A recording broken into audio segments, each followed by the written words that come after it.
I spent $15,000 on catering and stayed up all night setting up the perfect Easter egg hunt for my family. As the guests arrived at my $3 million Seattle home, my husband of 10 years pulled me into the living room and confessed he had been sleeping with my younger sister for 2 years. He demanded a divorce and the house because she was pregnant. But the real shock came when my parents walked in and told me to pack my bags because my infertile body was standing in the way of my sister having a complete family. My name is Amelia, 34 years old, and until that Sunday, I actually believed my family loved me. Before I continue this story, let me know where you are watching from in the comments below. Hit like and subscribe if you have ever had your heart shattered by the people who were supposed to protect you. You will definitely want to stick around to hear how I taught my treacherous family that crossing me was the biggest financial and personal mistake they could ever make. The morning sun was reflecting off the pristine waters of Lake Washington, casting a golden glow over the manicured lawns of our estate. I had been awake since 4 in the morning, meticulously hiding hundreds of pastel-colored eggs behind rose bushes and under the sprawling oak trees for my nieces and nephews. I wanted this Easter Sunday to be flawless. I had just handed over my platinum credit card to the head caterer, authorizing the massive charge for the gourmet brunch buffet, complete with a carving station, a custom omelet bar, and towers of imported pastries. My husband Liam was standing by the patio doors, swirling his coffee and looking at me with an expression I could not quite read. At 36, Liam was a handsome, ambitious vice president at a mid-sized tech company. He loved the status our home gave him. He loved hosting these lavish family events, acting like the generous patriarch. He always assumed his corporate salary was the primary pillar of our lifestyle, viewing my supply chain logistics work as a modest little venture that kept me busy. I never corrected him. I preferred to keep the true scale of my corporate empire entirely to myself. It was a safety net I built long before he ever put a ring on my finger. As I adjusted the floral centerpieces on the dining table, Liam walked over and grabbed my wrist. His grip was tighter than usual. "We need to talk," he said, his voice stripped of any warmth. "Now." "Amelia, come to the living room." I followed him, expecting a complaint about the caterers or a forgotten guest. Instead, he closed the heavy mahogany doors behind us, shutting out the cheerful sounds of the string quartet warming up on the terrace. He did not sit down. He did not look apologetic. He just stood there with his arms crossed and dropped a bomb that should have destroyed my world. "I am in love with Lily," he said bluntly. "We have been seeing each other behind your back for the last 2 years. I stared at him, trying to process the words. Lily was my 30-year-old sister. The sister I had helped support, the sister who always seemed to need a bailout or a shoulder to cry on. Before I could even form a sentence, Liam delivered the second blow. "She is pregnant, Amelia. She is carrying my child. I am filing for divorce on Monday." I stood frozen on the Persian rug. 10 years of marriage erased in 2 sentences. But Liam was not finished. He stepped closer, his eyes cold and calculating. "Since you cannot give me a family, it is only fair that we end this quickly. I want you to move out by the end of the week. Lily and I are going to raise our baby in this house. It is the perfect environment for a child, and honestly, my salary pays for the bulk of this lifestyle anyway. You can take whatever furniture you want for your new apartment." The sheer audacity of his demand was staggering. He was kicking me out of my own home to move my sister in. I opened my mouth to tell him exactly who owned the deed to this estate, but the heavy living room doors swung open before I could speak. My parents, Thomas and Linda, walked into the room. I looked at them, expecting to see shock or outrage on their faces. I expected my father to grab Liam by the collar. I expected my mother to comfort me. Instead, they walked in with calm, deliberate steps. They already knew. My mother, Linda, adjusted her expensive silk scarf, looking at me with the same disdain she had shown me since childhood. "Do not make a scene, Amelia," she said, her voice dripping with irritation. "We already know everything." Liam came to us respectfully and explained the situation. You need to sign the house over to them without a fight. I felt the air leave my lungs. You knew, I whispered. You knew my husband was sleeping with my sister, and you are taking their side. My father. Thomas let out an exasperated sigh. Be realistic, Amelia. Lily is carrying the first biological grandchild of this family. You have known for years that you are infertile. Your body simply cannot do what a woman is supposed to do. Are you really going to stand in the way of your sister having a complete traditional family just because you are bitter? Linda stepped closer, her eyes narrowed. You have always been so selfish focusing on your little delivery business instead of fixing your medical issues. Lily is young, she is vibrant, and she is giving Liam what he deserves. The least you can do is leave this house gracefully. You do not need a massive suburban estate to live alone. Pack your bags, sign the transfer papers Liam gives you, and let your sister have the life she is meant to have. They stood there as a united front. My husband, my father, and my mother all demanding I surrender my home, my dignity, and my life to reward my sister for her ultimate betrayal. They expected me to break down crying. They expected the obedient, quiet daughter who always absorbed their insults to just nod and walk away. They thought they held all the power. They thought Liam and his tech salary were the only things keeping a roof over my head. But as I looked at their smug, self-righteous faces, the initial shock evaporated, replaced by a deep, freezing calm. I did not shed a single tear. I just smiled. The heavy mahogany doors creaked open once more, breaking the stifling silence in the room. Lily stepped over the threshold wearing a designer pastel dress she had undoubtedly purchased with Liam's credit card. She looked absolutely radiant, practically glowing with the audacity of a woman who had just detonated her sister's life. Without a hint of shame, she walked straight past me and tucked herself right under Liam's arm. He kissed the top of her head instinctively, a sickening display of their hidden life together. Lily rested her manicured hand on her perfectly flat stomach, rubbing it in slow, deliberate circles. She looked at me with a sickeningly sweet smile that masked pure venom. You really should not be so surprised, Amelia, Lily said, her voice dripping with fake sympathy. If you had not been so utterly obsessed with your little shipping boxes, maybe you would not have lost your husband. A man needs a real woman to come home to. He needs warmth and a family, not a cold workaholic who spends her nights playing logistics coordinator for a petty delivery service. You drove him into my arms. My mother nodded in agreement, crossing her arms over her chest. Your sister is right. You neglected your duties as a wife. You cannot blame Liam for finding comfort where it was freely given. I looked at the four of them standing there, a united front of absolute delusion. The hypocrisy was so thick, it was suffocating. I did not scream. I did not throw the antique vase sitting on the console table, even though my hands twitched with the urge to shatter something. I simply stared at Lily, letting a cold, humorless smile spread across my face.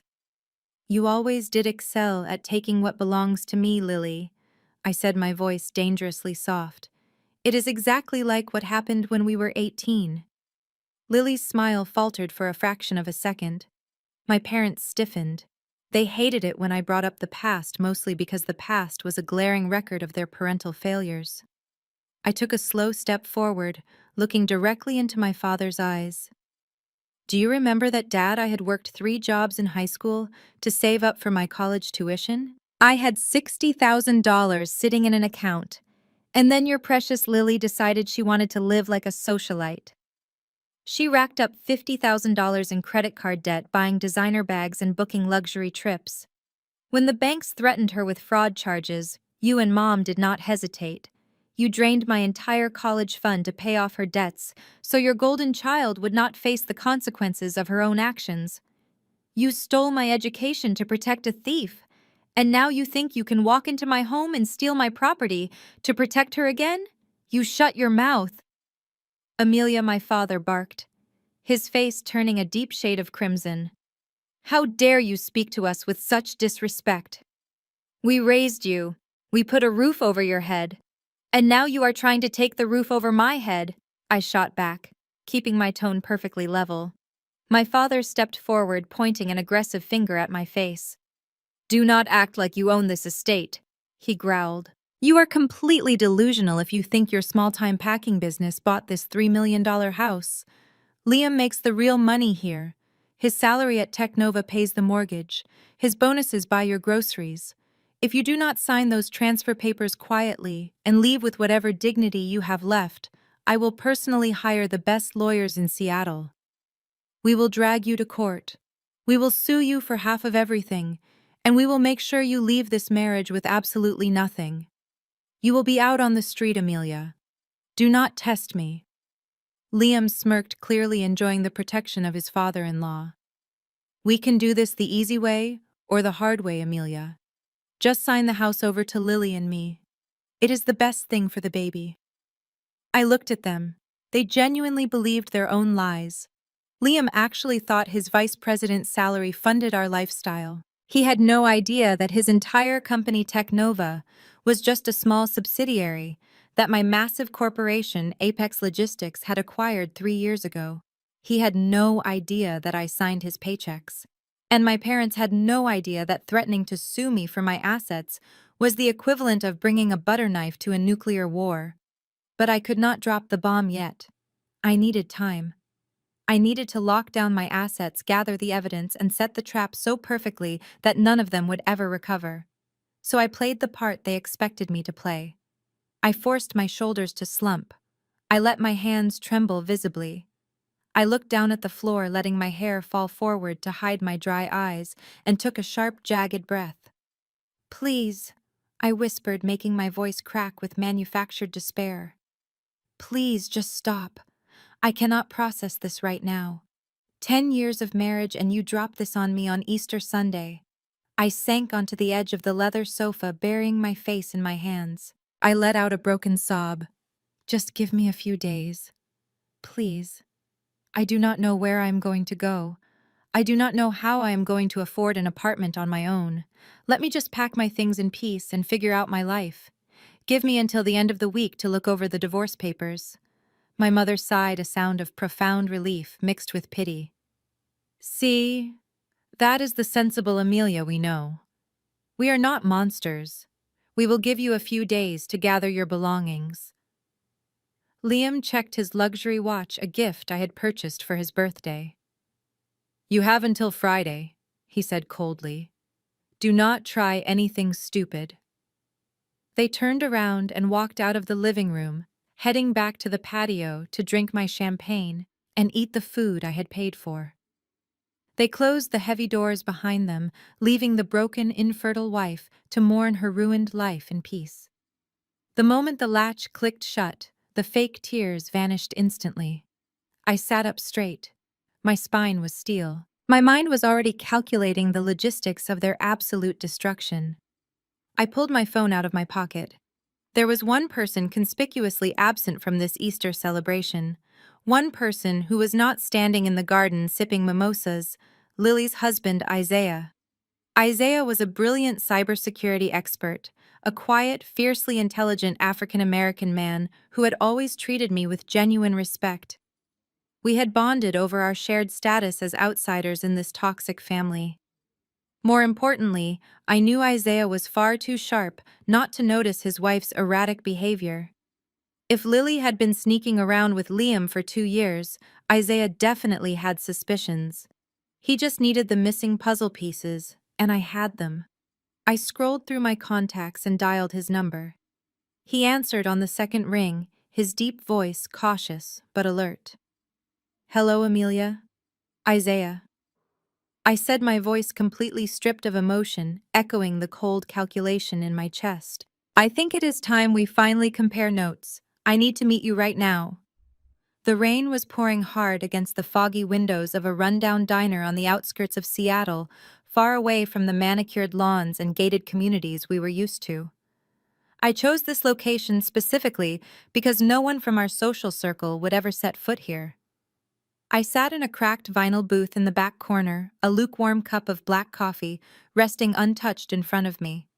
I did not have to wait long. The bell above the diner door chimed, cutting through the low hum of the rain. Isaiah walked in. He was a tall, strikingly handsome African-American man with an imposing presence that commanded immediate respect. Usually he carried a warm, easygoing demeanor that made him the only tolerable person at our agonizing family gatherings. Today, however, his face was carved from stone. He wore a dark trench coat, rain dripping from the collar, and his jaw was set with a rigid intensity that mirrored the freezing anger currently pumping through my own veins. He slid into the booth across from me. He did not bother with pleasantries. He did not ask how I was doing. He simply unbuttoned his coat, reached inside, and slammed a heavy, thick manila folder onto the sticky formica table between us. I looked at the folder, then up at his dark, calculating eyes. I knew Isaiah set his voice a low, dangerous rumble that barely carried over the ambient noise of the diner. I did not know about the baby Amelia. I did not know they had the sheer nerve to confront you in your own house on Easter Sunday. But I knew about the affair. I leaned back in the booth, crossing my arms. Tell me everything. Isaiah opened the folder. As one of the top cybersecurity architects on the West Coast, Isaiah made a living identifying threats, securing impenetrable networks, and tracking digital footprints. My sister Isabella was a fool to think she could hide anything from a man who spent his days outsmarting professional hackers. 6 months ago, he began sliding a stack of highlighted bank statements toward me. I noticed a subtle discrepancy in our joint savings account. A few $100s missing here, 1,000 there.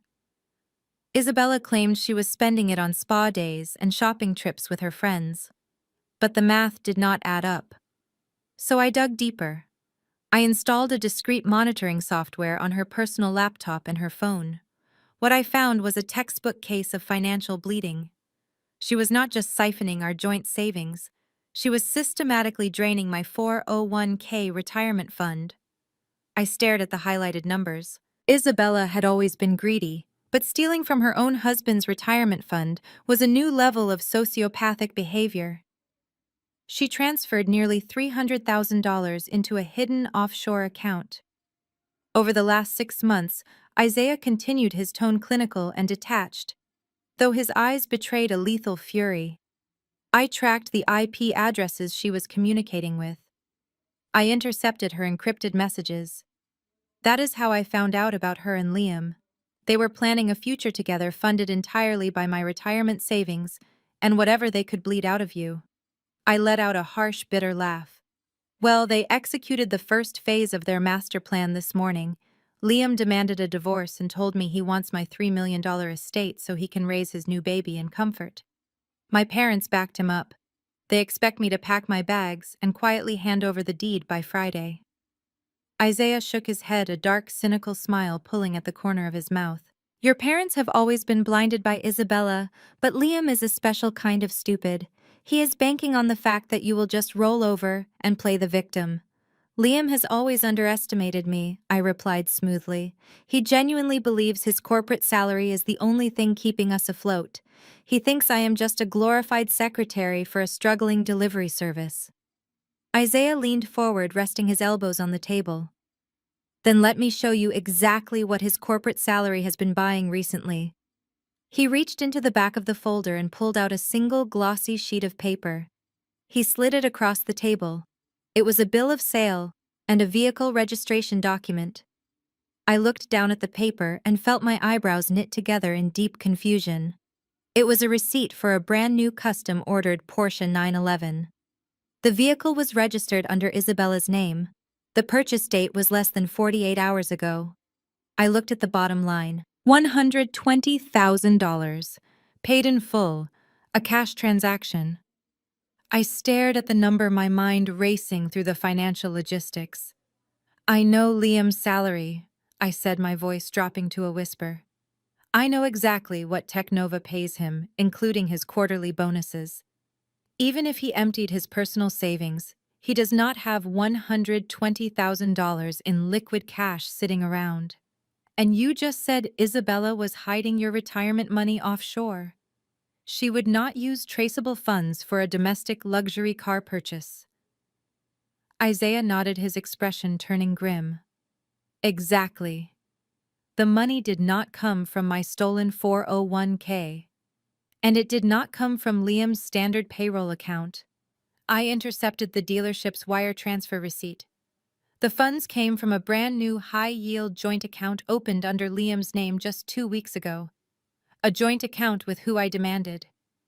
Isaiah pulled his high-powered laptop from his messenger bag and flipped it open. Let us find out. Find. I immediately pulled my own laptop from my tote bag. We connected to a secure encrypted mobile hotspot Isaiah provided. The diner around us faded away entirely as we transformed the sticky booth into a digital war room. My fingers flew across the keyboard. As the secret CEO of Apex Logistics, the parent company that owned Liam's employer, I had unrestricted invisible access to his corporate financial profiles, tax records, and background data. Isaiah worked his magic on the banking side, bypassing basic security walls to trace the routing number from the Porsche dealership. For 10 minutes, the only sound between us was the rapid clicking of keys and the heavy rain beating against the glass. Got it, Isaiah muttered, hitting the enter key one final time. I bypassed the bank's secondary ledger. I am looking at the origin of the $120,000 wire transfer. I leaned over, staring at his glowing screen. The money originated from a massive lump sum deposit made 14 days ago. The total deposit was $500,000. Where did $500,000 come from? I asked, feeling a cold knot form in the pit of my stomach. Isaiah's eyes scanned the digital documentation. His jaw tightened. Amelia, this is a home equity line of credit, a HELOC loan. I froze. A home equity loan. On which property? Isaiah looked up from the screen, his dark eyes locking onto mine with terrifying gravity. On your estate, Amelia. Liam took out a $500,000 loan against the equity of your $3 million home. That is impossible, I stated, my voice turning to ice. The house is deeded solely in my name through an LLC. Liam is not on the title. The bank would require my explicit notarized signature to approve any borrowing against that property. Isaiah turned his laptop around so I could see the screen clearly. He pulled up the digitized loan agreement. I stared at the glowing PDF document. There at the bottom of the final page, right next to Liam's signature, was my own name. It was my signature. Perfectly replicated. He forged it. I breathed out, the realization hitting me like a physical blow. Liam forged my signature to mortgage my house. He stole $500,000 of my equity to buy my sister a sports car. And that is just the tip of the iceberg, Isaiah said, his voice dropping to a lethal whisper. Look at the routing history for the rest of that $500,000. He did not just buy a car. He dumped the remaining $380,000 into a completely unregulated offshore cryptocurrency exchange. We stared at the screen together as the horrific truth settled over us. Liam and Isabella were not just cheating. They were executing a highly coordinated financial crime. They were trying to completely bankrupt me and Isaiah, saddle me with a massive fraudulent debt, and run away with millions. I slowly closed my laptop, the freezing calm returning to my veins, now sharper and far more dangerous than before. They want a war, Isaiah, I said quietly, looking my brilliant brother-in-law in the eye. Isaiah closed his laptop, a ruthless, terrifying smile finally breaking across his face. Let us burn them to the ground. The glowing screen of Isaiah's laptop cast a harsh blue light over the scratched diner table.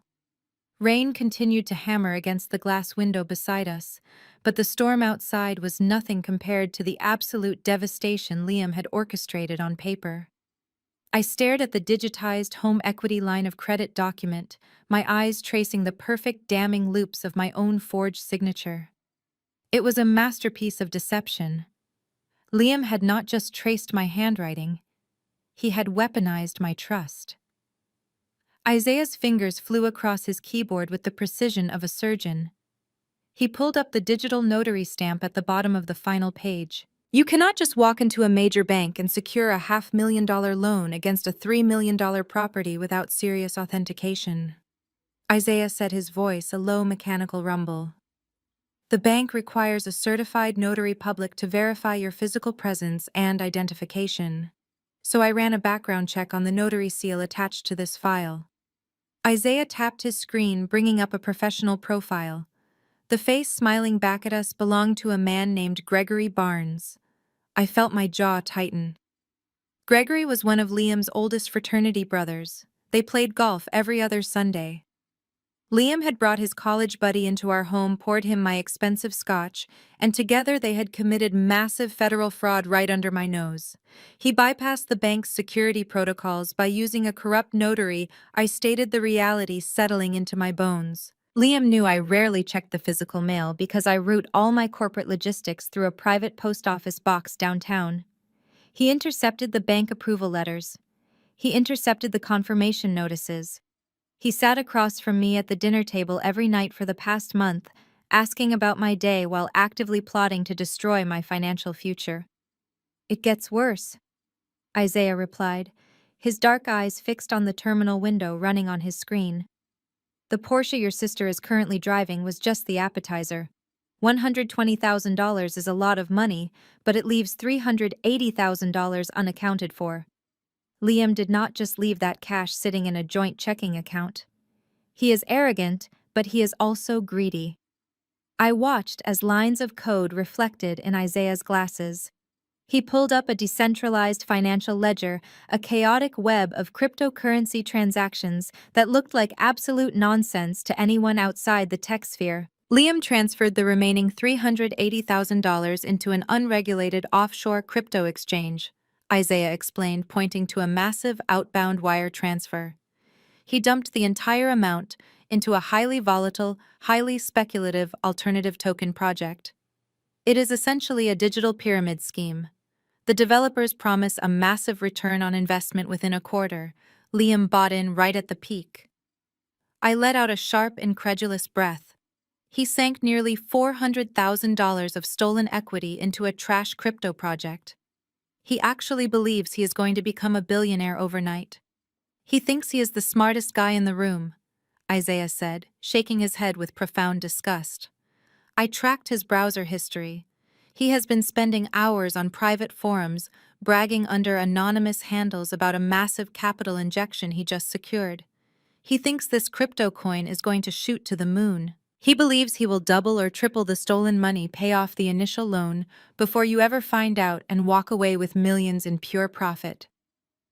The sheer magnitude of Liam's delusion was almost laughable if it were not so incredibly malicious. He had always resented my financial independence.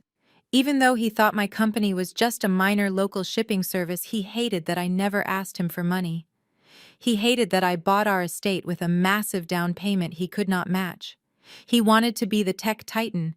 He wanted to be the wealthy patriarch who showered his pregnant mistress with sports cars and luxury apartments. And he was willing to burn my life to ashes to fund his pathetic fantasy. Isaiah leaned back against the vinyl booth, crossing his strong arms over his chest. "Do you see the full picture now, Amelia?" he asked quietly. "He plans to force you out of that house by Friday. He wants you to sign a quitclaim deed surrendering your ownership rights to him and your sister. But because the mortgage loan was fraudulently taken out in your name, the debt remains tied to your Social Security number. He intends to push you out the door, leave you drowning in a $500,000 debt, while he and Lily take the estate and run away with the crypto cash. They want to bury you." I looked away from the laptop screen and stared out into the pouring rain. The betrayal from my parents was a deep, aching wound. The betrayal from my sister was a bitter poison. But Liam's betrayal was a calculated execution. He wanted me homeless, bankrupt, and humiliated. He wanted to destroy me so thoroughly that I would never be able to stand back up. I slowly turned my gaze back to Isaiah. A cold, razor-sharp smile stretched across my face. The kind of smile that promised absolute, unmitigated destruction. "He thinks he is untouchable," I said softly, the ice in my voice making the air between us drop 10 degrees. "He thinks he is a financial genius because he holds a fancy vice president title at Technova. He struts around in his tailored suits, looking down on my delivery business, thinking he is the undisputed king of the Seattle tech scene." Isaiah raised an eyebrow, sensing the shift in my demeanor. The raw power I had kept hidden for a decade was finally bleeding through to the surface. What Liam does not know, I continued leaning intimately close to the table, is that Technova is not an independent tech giant anymore. They ran into massive supply chain failures 3 years ago and faced total bankruptcy. They were quietly bought out and restructured by a parent corporation to save their stock value. I watched Isaiah's eyes widen slightly as the realization began to dawn on him.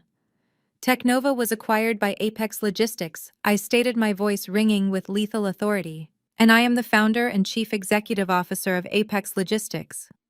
Liam is not just my cheating husband, he is my employee. I own his contract, I own his bonuses, I own his entire career. Isaiah let out a low, echoing chuckle that vibrated with dark anticipation. He reached out and closed his laptop with a decisive snap. So Isaiah said, a predatory glint shining in his eyes. The vice president just stole $500,000 from his own chief executive officer. Exactly, I replied, picking up my cold cup of coffee. Liam wants to play corporate games. Let us show him what a hostile takeover really looks like. The drive back from the diner was a masterclass in mental compartmentalization. I wiped away the cold, calculating executive and pulled the mask of the shattered, infertile wife firmly back into place. I messed up my hair, rubbed at my eyes until they were bloodshot, and let my shoulders slump forward. When I pushed open the heavy oak front door of my estate, the house was painfully quiet. The caterers were gone. The Easter decorations had been carelessly swept into a pile near the foyer. Liam was sitting at the kitchen island nursing a glass of my most expensive bourbon. He did not even look up when my wet shoes squeaked against the pristine marble floor. "You took your time," he remarked, swirling the amber liquid. "I hope you used that drive to accept reality, Amelia. We need to handle this like adults." I stood there, trembling perfectly on cue, clutching my damp coat around my waist. I walked slowly into the kitchen, keeping my gaze lowered. Liam reached onto the granite counter and slid a thick manila folder toward me. "I have taken the liberty of having my legal team draft a preliminary separation agreement," he said smoothly, his tone as casual as if he were ordering takeout. "Lily and I want to start our new life without any messy court battles. Sign these by Friday, and I will make sure you get a fair cash settlement to help you find a modest apartment." I reached out with shaking fingers and opened the folder. My eyes scanned the legal jargon, and it took every ounce of my self-control not to laugh in his face. Liam was not just asking for a clean break. He was demanding full ownership of the $3 million estate. He was demanding to keep all the luxury vehicles parked in the garage. And the absolute pinnacle of his delusion was buried on page 4. He was requesting monthly spousal support from me. "You want alimony?" I whispered, letting my voice crack with manufactured disbelief. Liam let out a condescending sigh, leaning forward to rest his elbows on the counter. "Amelia, be reasonable. My position as vice president at Technova requires a certain lifestyle. My salary is substantial, yes, but raising a child is expensive. Lily needs comfort. You run a tiny local packing service. You have no dependents. It is only fair that you contribute to the transition, since I have carried the financial burden of this marriage for 10 years. You could never survive in a house like this without my paycheck anyway. You should be thanking me for giving you an easy way out." I let a single tear spill over my eyelashes and roll down my cheek. I looked away, biting my lip as if trying to hold back a sob. "I cannot sign this today, Liam," I said, my voice trembling with perfectly calibrated despair. "Please. My entire world has just fallen apart. You and my sister. The baby. I just need a minute to breathe." Liam rolled his eyes, clearly annoyed by my emotional display. He hated dealing with tears, which made this performance incredibly effective. "I told you you have until Friday, but I am not going to pause my life because you are struggling to cope." I wiped my face with the back of my hand. "I know I whimpered. I just ask one thing. Just let me sleep in the master bedroom tonight. Let me have one night to process this before I start packing boxes. You can take the guest suite downstairs." I will even pack your overnight bag and bring your work things down so you do not have to see me cry. Liam considered this for a moment. His arrogance made him remarkably lazy. The idea of me carrying his bags like a dutiful broken servant appealed to his heavily inflated ego. Fine, he agreed, finishing his bourbon and slamming the glass onto the counter. Bring my suits and my briefcase down to the guest suite. I have a major remote meeting with the executive board tomorrow morning, and I do not want you interrupting it with your hysterics. Thank you, I whispered, keeping my head bowed as he walked past me. The second his footsteps disappeared down the hallway, the tears vanished instantly. My face went completely blank, the vulnerability replaced by pure calculating ice. I walked upstairs to the master suite with purposeful, silent steps. Liam had carelessly left his leather briefcase sitting on our bed. I unclasped the brass buckles and pulled out his company-issued laptop. As the secret CEO of Apex Logistics, the parent company that secretly owned Technova, I possessed the highest level of administrative clearance across our entire global corporate network. I did not need Liam to give me his passwords. I did not need to guess his security questions. I pulled a small encrypted flash drive from my pocket and plugged it directly into the side of his machine. With a few swift, practiced keystrokes, I bypassed the standard employee firewall and initiated a silent, untraceable enterprise extraction protocol. This was not just basic commercial spyware. This was military-grade corporate surveillance software designed by my top engineers to root out high-level industrial espionage. The program immediately burrowed into the core registry of his laptop. It linked directly to his corporate email accounts, his encrypted messaging apps, his private cloud storage, and his internal accounting software. The progress bar flashed across my screen, downloading gigabytes of hidden data in mere seconds. I watched with grim satisfaction as the network of his fraud began to materialize right before my eyes. The initial ping of data hit my secure server, and the numbers were absolutely staggering. Liam had not just taken out a fraudulent home equity loan against my property. The extraction software flagged dozens of offshore wire transfers, falsified vendor contracts, and dummy corporate accounts. He had been using his vice president credentials to actively bleed his own department dry.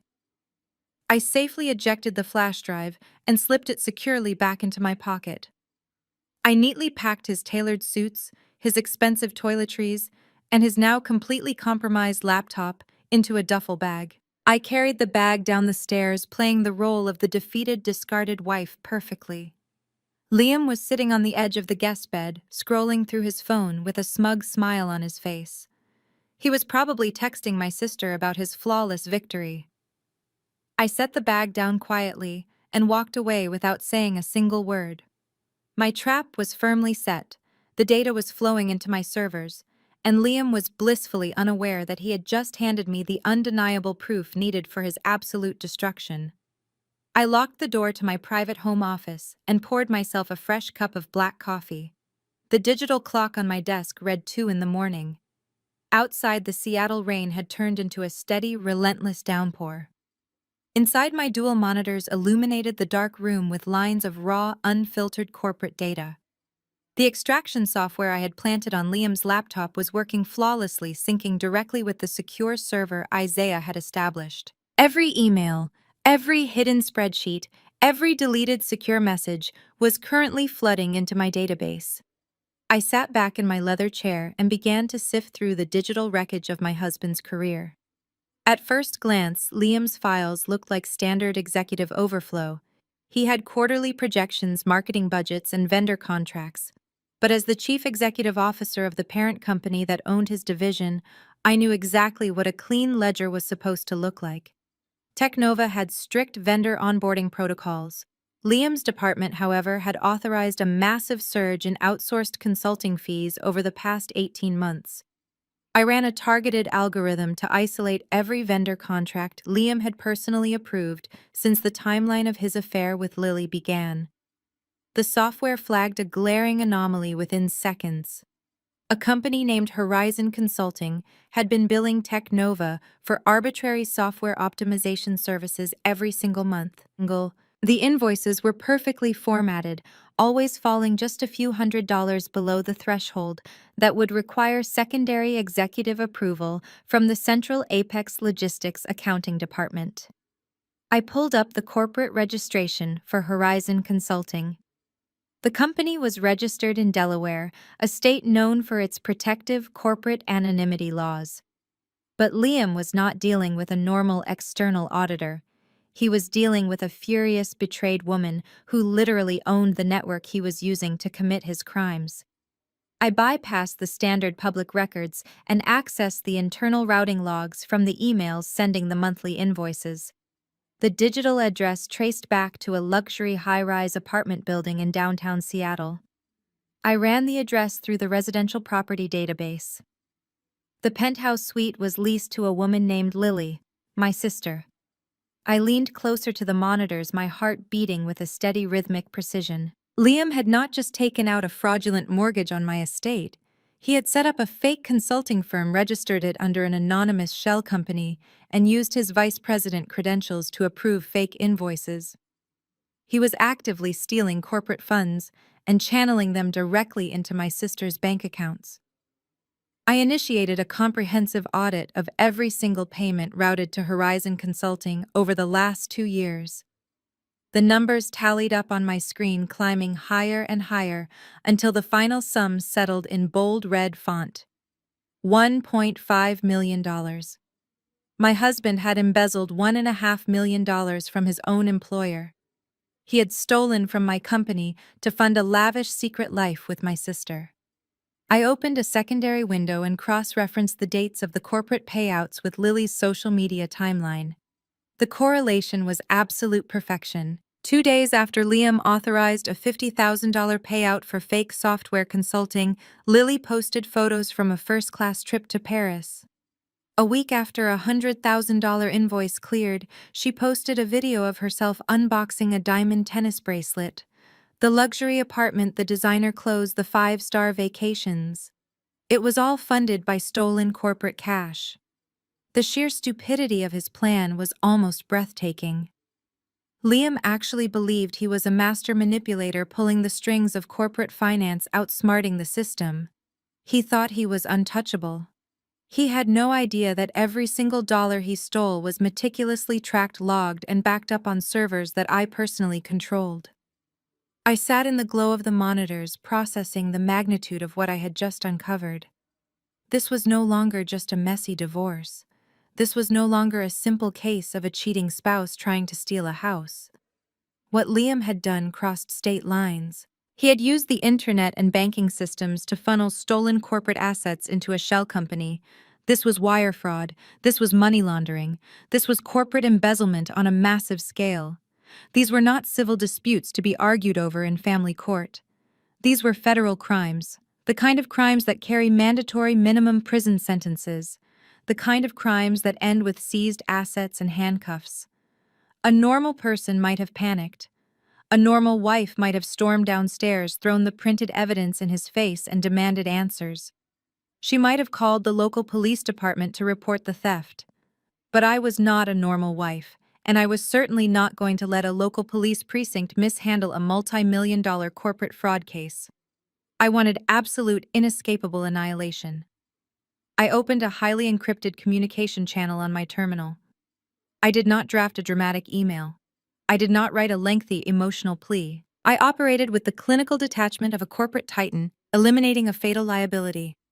I compiled the forged home equity loan documents, the fake Horizon Consulting invoices, the routing logs, the offshore cryptocurrency transfers, and the direct deposit receipts linking Liam's corporate approvals to Lily's luxury assets. I organized the data into a pristine, undeniable digital dossier. Every file was clearly labeled, every transaction highlighted, every piece of evidence neatly tied together with an irrefutable digital bow. I attached the complete forensic accounting report generated by my system. I addressed the encrypted transmission directly to the white-collar crime division of the Federal Bureau of Investigation in Seattle. I bypassed the standard tip lines and sent it to a senior federal agent I had previously collaborated with during a massive supply chain security overhaul for Apex Logistics. I added a single brief note to the file. Please find attached documented evidence of ongoing corporate embezzlement, wire fraud, and mortgage fraud, totaling over $2 million by a corporate executive. The suspect represents a significant flight risk due to recent offshore cryptocurrency movements. All internal corporate cooperation will be provided upon request. I hovered my mouse over the send button. I thought about Liam downstairs sleeping soundly in my guest room, dreaming about moving his pregnant mistress into my home. I thought about my parents ready to throw me out on the street to protect their golden child. I thought about Lily rubbing her stomach and wearing clothes bought with money stolen from my empire. I clicked send. The progress bar zipped across the screen, confirming the encrypted package had been successfully delivered to the federal authorities. I closed the laptop and leaned back in the quiet darkness of my office. I was not going to say a word to Liam. I was not going to warn my parents. I was going to let the federal agents build their watertight indictment in silence. The trap was set, the authorities were armed, and all I had to do now was wait for the perfect moment to watch their entire world burn. The sharp ringing of my phone broke the morning silence. I glanced at the screen, watching my mother's name flash against the dark glass. It was Tuesday, 2 days since the Easter Sunday massacre, and I was sitting at my kitchen island, drinking espresso. I answered the call, pressing the phone to my ear without saying a word. Amelia Linda snapped, her voice devoid of any maternal warmth. I am calling to make something absolutely clear. Your father and I are hosting our 35th wedding anniversary dinner this Saturday at the country club. I am officially uninviting you. I took a slow sip of my espresso, letting the bitter taste wash over my tongue. Is that so? I asked, my voice perfectly steady. Yes, it is, my mother replied sharply. Lily and Liam will be attending together. They are going to use the evening to officially announce the pregnancy to the extended family.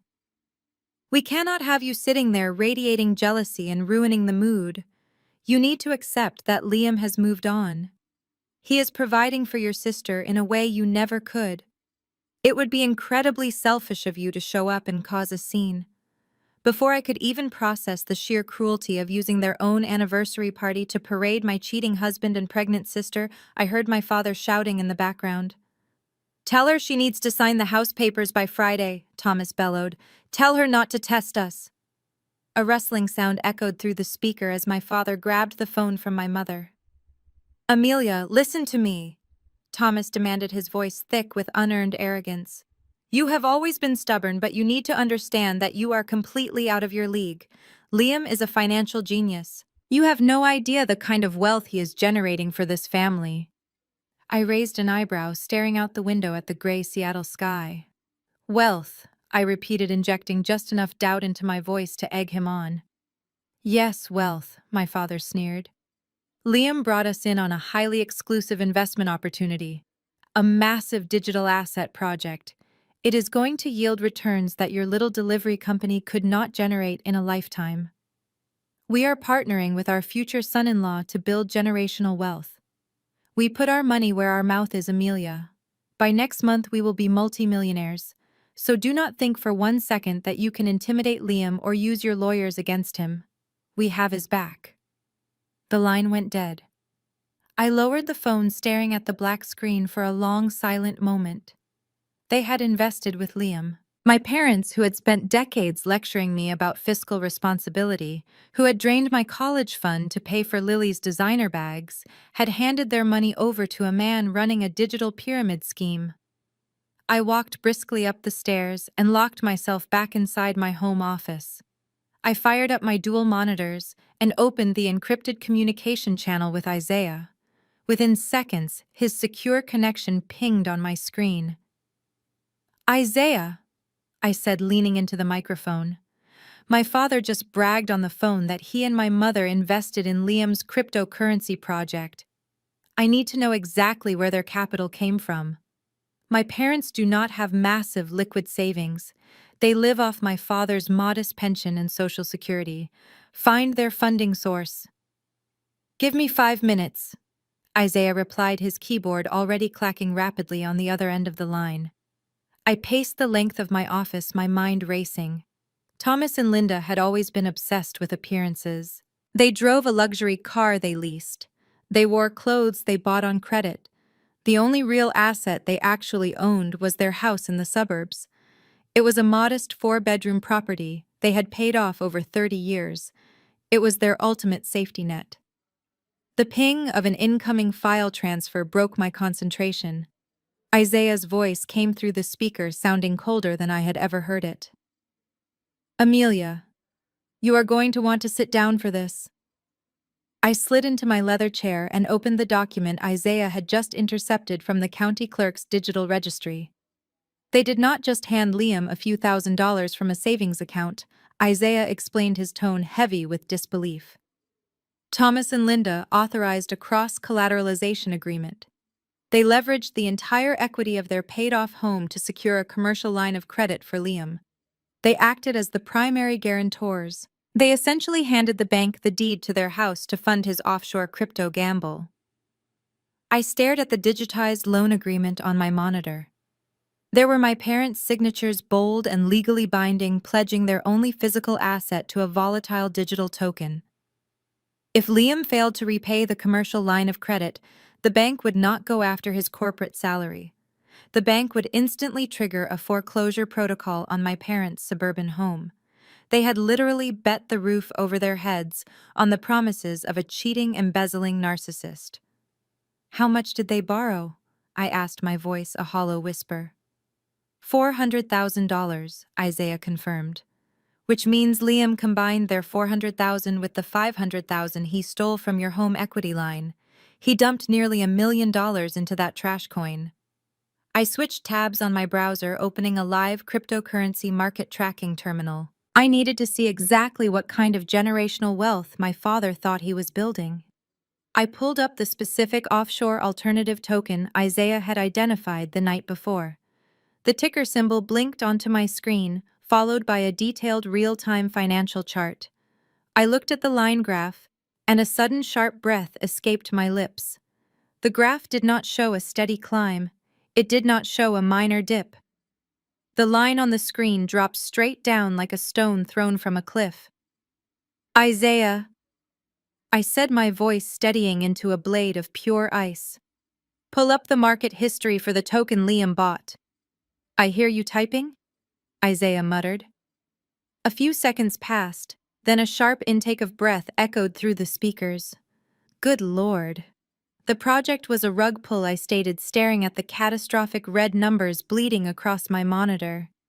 The anonymous developers who launched the token had waited for a massive influx of capital from arrogant fools exactly like Liam. Once the liquidity pool reached its peak, the developers drained every single dollar from the system and vanished into the dark web.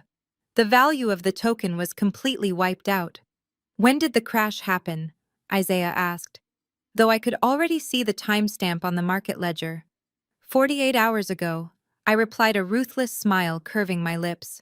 The entire project collapsed to absolute zero on Sunday night. Just hours after Liam demanded a divorce and my parents told me to pack my bags. They have lost everything. Every single penny is gone. The bank is holding a $400,000 marker, and Liam has nothing but a worthless digital receipt. If the bank does not get their payment by the end of the billing cycle, they will seize my parents' house. They are going to be homeless, Isaiah said, a dark sense of poetic justice coloring his words. And they do not even know it yet. Thomas is busy bragging about becoming a millionaire, completely unaware that he just signed away his retirement. I closed the market terminal and leaned back in my chair. My parents had proudly uninvited me from their anniversary dinner so they could celebrate my replacement. They wanted to toast to their golden child, their brilliant future son-in-law, and their newfound wealth. They wanted to humiliate me one final time before casting me out of the family forever. Let them have their party, I told Isaiah, my eyes fixed on the rain washing down my office window. Let them buy the expensive champagne. Let Lily wear her stolen diamonds. Let Thomas give a grand speech about his financial genius. I am going to attend that anniversary dinner anyway. And I am going to bring the foreclosure notice as my gift. Wednesday morning arrived with the crisp, unforgiving clarity that only a Seattle sunrise could bring. I dressed in a tailored charcoal suit, the kind of armor I usually reserved for hostile corporate acquisitions. Today, the target of the acquisition was my own freedom.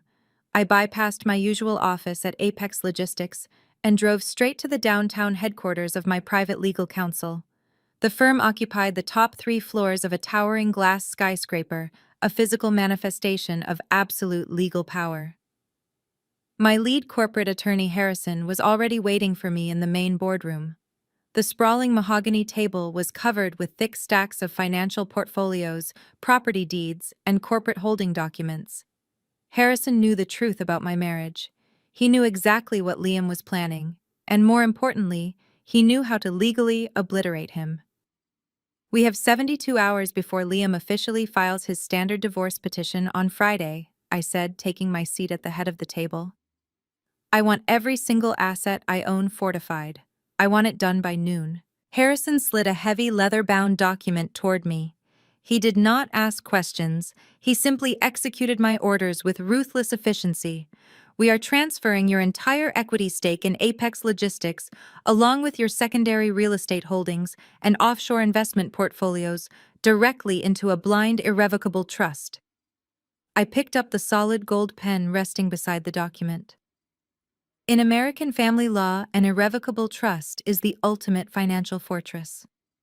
Once my assets were transferred into this specific trust structure, they legally ceased to be my direct personal property. They belonged to the trust managed by an independent fiduciary board that I had handpicked years ago. Because the assets technically no longer belonged to me as an individual, they could not be considered marital property. They were completely, absolutely untouchable by any divorce court, any judge, and most importantly, any greedy, cheating husband. Liam thinks he is going to walk away with half of a modest local delivery service. Harrison noted a dry, humorless smile touching his lips. When his bargain bin divorce lawyer tries to subpoena your financial records during discovery, they are going to find a checking account with exactly $5,000 and a leased sedan. The multi-billion-dollar supply chain empire simply will not exist on paper. I signed my name on the dotted line, sealing away my fortune behind an impenetrable wall of corporate law. Let him fight for half of $5,000, I replied smoothly. Let him pay his legal fees with the imaginary cryptocurrency he bought with stolen money. We spent the next 4 hours untangling the minor visible assets. I legally severed my name from the joint checking accounts that held only enough cash to cover basic monthly utility bills. I isolated my personal credit profiles. I ensured that the fraudulent $500,000 home equity line of credit Liam had forged remained entirely isolated, setting the stage for the federal fraud charges that were already quietly brewing at the FBI field office. By the time the clock struck noon, I was legally a ghost. A very dangerous, incredibly wealthy ghost. As I walked out of the law firm and stepped into the elevator, my secure mobile phone vibrated in my pocket. It was a restricted number. I swiped to answer, knowing exactly who was on the other end. "It is done," Isaiah stated, his deep voice echoing with the unmistakable sound of a man who had just executed a flawless tactical strike. "I am walking out of the King County Courthouse right now." I leaned against the glass wall of the elevator, watching the Seattle skyline drop away beneath me. "Tell me the judge signed the order." Isaiah let out a dark, satisfied breath. "The judge did not just sign the order, Amelia. He fast-tracked it. I filed for an immediate unilateral divorce this morning. But more importantly, my lawyer filed an emergency ex parte motion, citing the dissipation of marital assets." I smiled. Dissipation of marital assets was a specific, devastating legal maneuver. In Washington state, if one spouse can prove that the other is intentionally wasting, hiding, or squandering community property for non-marital purposes, the court can intervene with brutal speed. I handed the judge the complete forensic accounting packet. Isaiah continued, the sound of city traffic humming in the background of the call. I showed the court the $300,000 Isabella secretly wired to an offshore account. I showed them the receipt for the $120,000 Porsche she bought 2 days ago.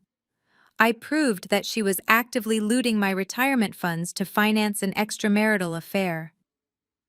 The judge took one look at the paper trail and slammed his gavel. What is the status of her accounts? I asked, stepping out of the elevator and walking toward my waiting car. A financial guillotine just dropped on her neck, Isaiah said, a cold edge of triumph in his tone. The court granted an immediate total asset freeze to prevent any further capital flight. Every single credit card associated with her name has been locked. Her checking accounts are frozen. Her savings are inaccessible. She cannot withdraw a single dollar, she cannot transfer funds, and she cannot use the joint accounts to pay for her luxury lifestyle. She is currently out shopping for a custom designer gown for my parents' anniversary dinner this Saturday, I noted, pulling my keys from my purse. She expects to parade into the country club looking like a billionaire socialite. Well, Isaiah replied, his voice dropping into a lethal mocking register. When she hands that plastic to the cashier at the boutique today, it is going to decline. She has absolutely zero access to capital. She is completely financially paralyzed, and she has no idea that the man she betrayed just cut the ground entirely out from under her. I unlocked my car door and slid into the driver's seat. We had successfully locked down our wealth. We had isolated our enemies. Liam was sitting on a ticking time bomb of federal fraud entirely dependent on a collapsed digital currency. Thomas and Linda had mortgaged their only home for a mirage. And Isabella was a penniless woman driving a stolen sports car she could no longer afford to put gas in.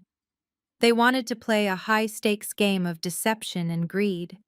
They thought they could manipulate the system and discard us like useless collateral damage. But they had miscalculated the intelligence of the people they betrayed. The battlefield was perfectly set. The defense was absolute.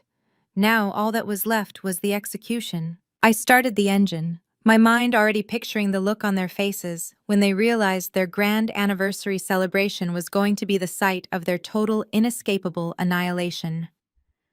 Thursday evening blanketed Seattle in a thick curtain of fog and unrelenting rain. I sat alone in the dim glow of my home office, my fingers resting lightly on the cool metal of my desk. The financial and legal barricades were fully operational. My fortune was locked away in the irrevocable trust entirely invisible to the outside world. Liam was sleeping in the guest room downstairs, still believing he held the upper hand. My parents were completely oblivious to the impending collapse of their heavily mortgaged suburban life. I had secured my perimeter perfectly. But a war is never won on defense alone. My secure encrypted mobile phone vibrated silently against the polished mahogany surface, the screen illuminated with a priority alert from Isaiah. I picked up the device and accepted the connection. There was no greeting. There was only the sound of heavy, measured breathing on the other end of the line, followed by the rapid clacking of a mechanical keyboard. "I just sent a high-capacity video file to your private server," Isaiah said, his voice stripped of its usual calm resonance, replaced by a low, vibrating intensity. "I thought I had seen the absolute bottom of your sister's depravity when I found the offshore accounts and the stolen retirement funds. I was wrong. What you are about to watch defies logic. It is pure, unadulterated sociopathy."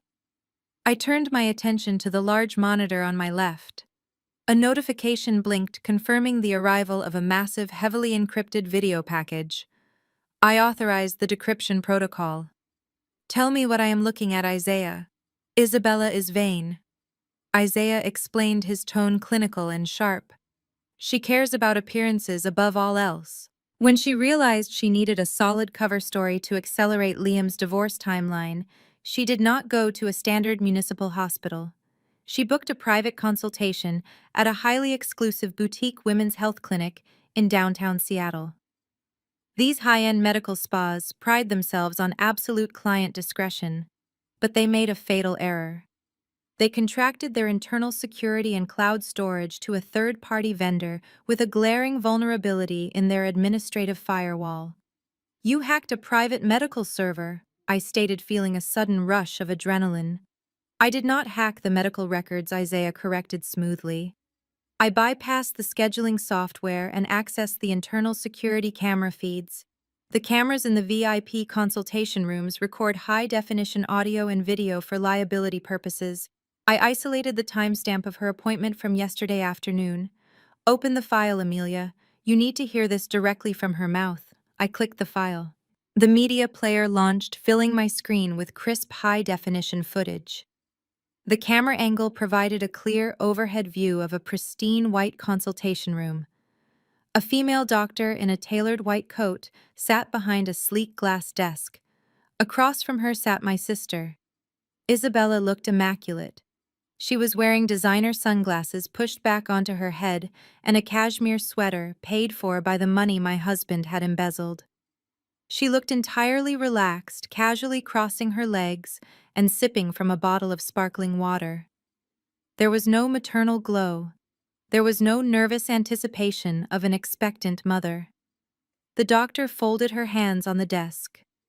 So, Isabella, what can we do for you today? We have you scheduled for an initial prenatal wellness exam. Isabella set her water bottle down and leaned forward. Her posture was entirely casual, as if she were ordering a latte instead of discussing a medical procedure. Actually, doctor, I am not here for an exam, Isabella said, her voice echoing clearly through the pristine audio feed. I am not pregnant. I froze in my chair. The breath caught in my throat. I pressed my hands flat against my desk, leaning closer to the monitor. The doctor looked confused, her professional demeanor faltering for a fraction of a second. I am sorry, I do not understand. Your intake forms clearly state you are 8 weeks along.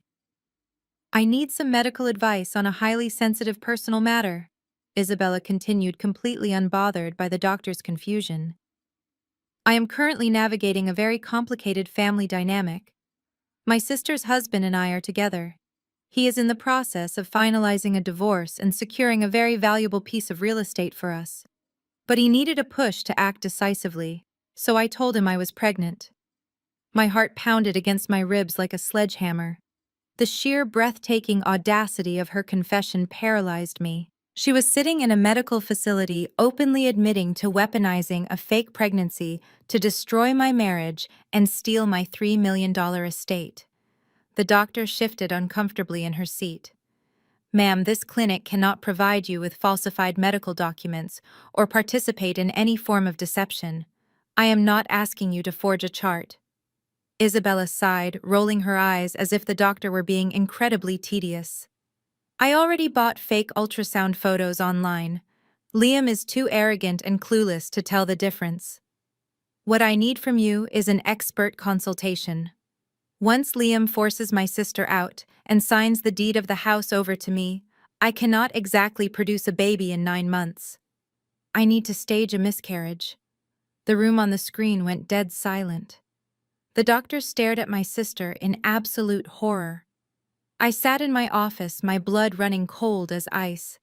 I need to know the exact physical symptoms to mimic, Isabella explained, her tone terrifyingly practical. I need to know how much blood is realistic, what kind of pain to describe, and how long the recovery period typically lasts.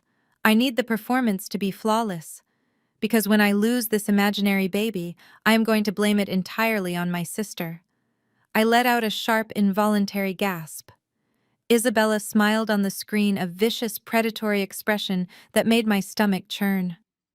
I'm going to tell Liam and my parents that Amelia's hostility and constant harassment caused me so much severe emotional distress that it triggered a spontaneous miscarriage. Liam will be so blinded by grief and rage that he will never forgive her. My parents will cut her off completely. Amelia will be the villain who killed her own nephew, and I will be the tragic grieving mother who needs a $3 million house to recover in. It is the perfect exit strategy. The video feed clicked and went black. The file ended. I sat in the absolute silence of my home office. The rain continued to beat against the glass, but I could not hear it. The only sound in my ears was the roaring rush of my own pulse. Isabella was not just a greedy, spoiled brat. She was a master manipulator constructing a psychological torture chamber designed specifically for me. She knew exactly how deeply my infertility had wounded me. She knew the pain I carried after years of failed treatments. And she decided to use the sacred concept of a child as a weapon to completely obliterate my reputation, alienate me from my parents forever, and secure a massive financial payout. Amelia Isaiah's voice broke through the silence, heavy and dark with barely contained rage. She is a monster. I closed my eyes, taking a slow, deep breath to steady the violent shaking in my hands. My parents had looked me in the eye and told me to surrender my home because I was a broken, infertile woman standing in the way of a true family. Liam had demanded I pack my bags because he wanted to be a father. They had all justified their spectacular cruelty based on a biological lie. I opened my eyes. The shaking stopped. The pain evaporated. There was nothing left inside me but absolute unyielding resolve. Isaiah, I said softly, the lethal calm returning to my voice with devastating force. Save that video to the primary encrypted drive. Do not compress the file. I want the audio to be crystal clear. What is the play? Isaiah asked. My parents are hosting their 35th anniversary dinner this Saturday at the finest restaurant in the city, I replied, staring at my reflection in the dark monitor. The entire extended family will be there. The country club elites, the business partners, everyone they desperately want to impress. They think I am going to walk in there, hang my head in shame, and hand over the deed to my house so Isabella can play the glowing, expectant mother. I stood up from my desk, smoothing the lines of my tailored suit. They wanted a show. I stated, my voice echoing with a promise of absolute destruction. I am going to give them a cinematic masterpiece. Secure the servers, Isaiah. On Saturday night, we burned their entire world to the ground. The grand ballroom at the Sovereign was a monument to Seattle's elite.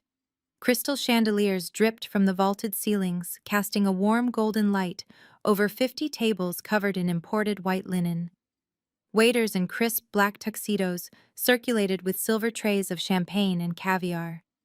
It was the absolute pinnacle of high society, dining a venue that required reservations 6 months in advance, and a minimum spend that would make a normal person choke. For my parents, Thomas and Linda, it was the perfect stage to celebrate their 35th wedding anniversary. It was the perfect stage to parade their imaginary wealth and their golden child. I arrived exactly 45 minutes late. I did not wear the muted, conservative colors my mother always demanded I wear, so I would not outshine my sister. I wore a backless emerald green silk gown that draped flawlessly against my skin. I paired it with diamond drop earrings I had purchased with my first major corporate bonus. My hair was styled in sleek dark waves, and my posture was absolute steel. I did not look like a barren, discarded wife mourning the end of her marriage. I looked like an executioner arriving to collect her dues. In my right hand, I carried a thick black leather folder. The moment I stepped through the arched double doors, the ambient chatter of the ballroom began to die down. Heads turned. Glasses paused halfway to mouths. The extended family, the country club associates, and the business partners all stopped to stare. I could feel their eyes scanning me, fueled by whatever pathetic fabricated narrative my parents had spun about my absence. Across the room, standing by a towering, multi-tiered cake, was my family. Thomas was wearing a rented tuxedo, holding a glass of scotch, trying to look like a titan of industry. Linda was draped in a sequined gown, her neck dripping with pearls that were undoubtedly bought on a credit card she could no longer afford. And standing right beside them were Liam and Isabella. Liam looked incredibly smug in his tailored suit. Isabella was clinging to his arm, wearing a tight blush pink dress deliberately chosen to accentuate the tiny, non-existent bump of her imaginary child. I saw the exact second my mother spotted me. Her rigid, performative smile instantly dissolved into a mask of pure, undisguised panic. She whispered something sharply to my father. Thomas turned his face, flushing a deep, angry red. Liam's jaw clenched so tight I could see a muscle feathering in his cheek. Isabella instinctively took a step back. her hand flying to her flat stomach in a defensive gesture. I did not break eye contact with any of them. I glided across the polished marble floor, the sharp click of my heels cutting through the stifling silence of the room. The crowd parted for me like the Red Sea. Linda intercepted me before I could reach the main table. She grabbed my arm, her manicured nails digging painfully into my skin, and dragged me slightly to the side. "What are you doing here?" Linda hissed, her voice a venomous whisper that barely masked her desperation. "I explicitly told you that you were uninvited. You are embarrassing us in front of the entire family." I gently but firmly removed her hand from my arm. "I am not here to eat your catered salmon, Mom," I said, my voice smooth and perfectly level. "I am here to deliver exactly what you and Liam demanded from me." I held up the thick black leather folder. Linda's eyes widened, her gaze dropped to the folder, and a sudden triumphant gleam ignited in her eyes. The panic vanished, replaced instantly by the arrogant superiority she had worn my entire life. She actually believed I had caved. She believed the folder contained the signed quitclaim deed to my $3 million estate and the uncontested divorce papers. She thought I had shown up to surrender my entire life to her favorite daughter just to beg for a scrap of their approval.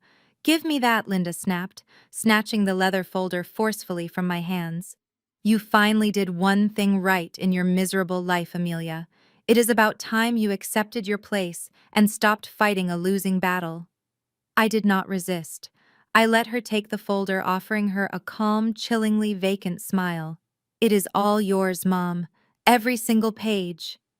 Linda turned her back on me, clutching the folder to her chest like a trophy. She marched straight toward the small elevated stage at the front of the ballroom, where a microphone stood ready for the evening toasts.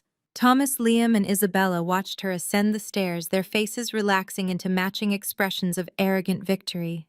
They thought they had won. They thought they had successfully broken me. "Ladies and gentlemen," Linda announced into the microphone, her voice echoing loudly across the silent, captivated ballroom. "If I could please have your attention."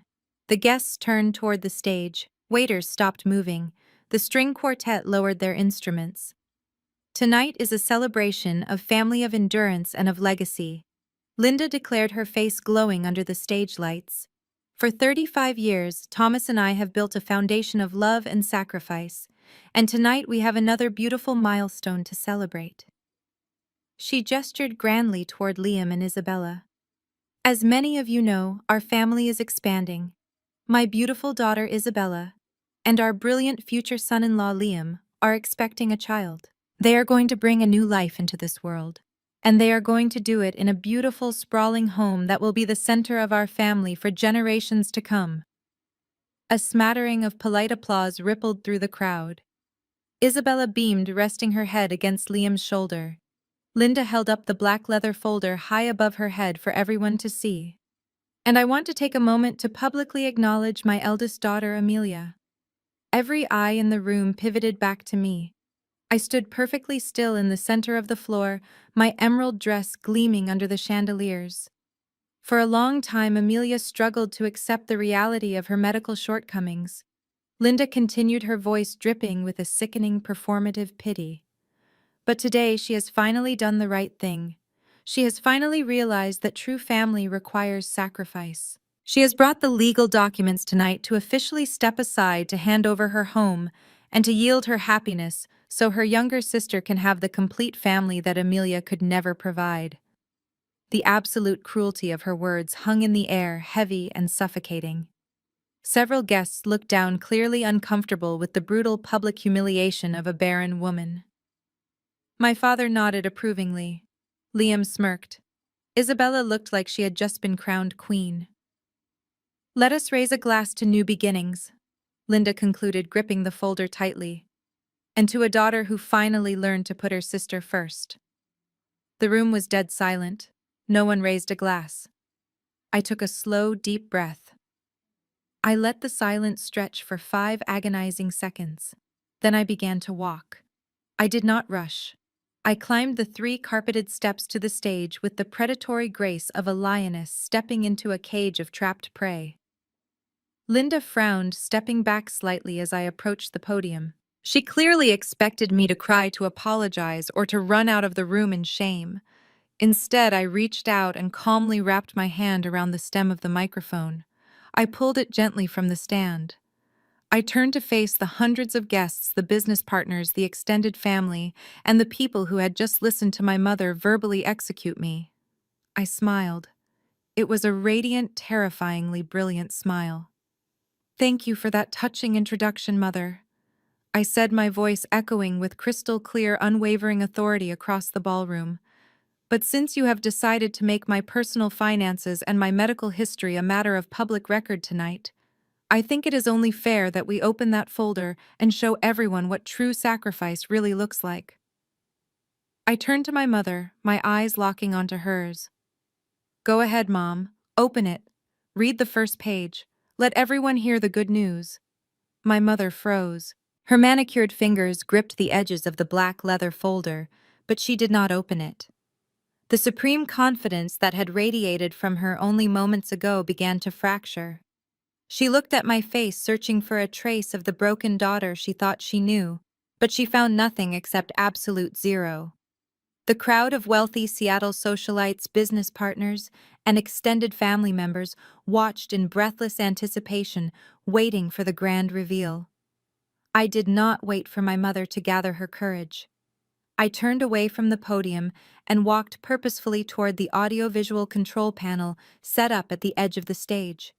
The restaurant staff had prepared a massive state-of-the-art projection system for my parents to display their 35-year anniversary photo slideshow. Two enormous digital screens hung suspended over the dance floor, currently displaying a glowing monogram of my parents' initials.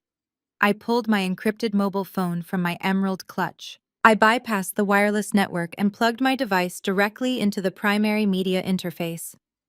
"What are you doing, Amelia?" my father demanded, stepping forward from his table. His voice held a warning tone, but it lacked its usual power. "Step away from the equipment. This is our anniversary celebration." I ignored him entirely. With a single swipe of my finger, I overrode the monogram presentation and mirrored my phone screen to the massive projectors. The entire ballroom gasped as the screens flickered from warm gold to the sterile bright white of a clinical medical office. The high-definition video feed began to play. The audio piped directly through the restaurant's surround sound system was incredibly crisp and loud enough to reach every single corner of the grand room. On the massive screens towering over the guests, Isabella sat comfortably in a luxurious leather chair inside a high-end consultation room. She was wearing her designer sunglasses and sipping sparkling water. The female doctor across from her looked professional and attentive. "Actually, doctor, I am not here for an exam," the digital version of my sister announced, her voice echoing off the crystal chandeliers. "I am not pregnant." A collective synchronized gasp rippled through the ballroom. 50 tables of elite guests went entirely silent. Waiters froze in their tracks, trays of champagne halted mid-air. The elegant atmosphere of the country club instantly transformed into a theater of absolute shock. I turned to look at my family. The color drained from Isabella's face so fast she looked like a corpse. Her hand, which had been resting delicately on her stomach all evening, dropped to her side as if she had been burned. She stumbled backward, bumping into a nearby chair, her eyes wide with pure terror. On the screen, the doctor expressed confusion, mentioning the intake forms that claimed an 8-week pregnancy. Isabella rolled her eyes with profound annoyance, a gesture everyone in the room recognized perfectly. "I need some medical advice on a highly sensitive personal matter." The video, Isabella continued, completely unbothered by the ethical boundary she was crossing. "I am currently navigating a very complicated family dynamic. My sister's husband and I are together. He is in the process of finalizing a divorce and securing a very valuable piece of real estate for us. But he needed a push to act decisively, so I told him I was pregnant." The sound of shattering glass pierced the quiet of the ballroom. My father had dropped his crystal tumbler of scotch, the amber liquid and broken shards scattered across the polished marble floor. My mother clutched her chest, her mouth opening and closing soundlessly as she stared up at the giant screens, displaying her golden child, orchestrating a psychological torture campaign. The folder she had snatched from me slipped from her trembling fingers and landed on the floor with a dull thud. But the video was not finished. I made sure to let it play to the absolute devastating end.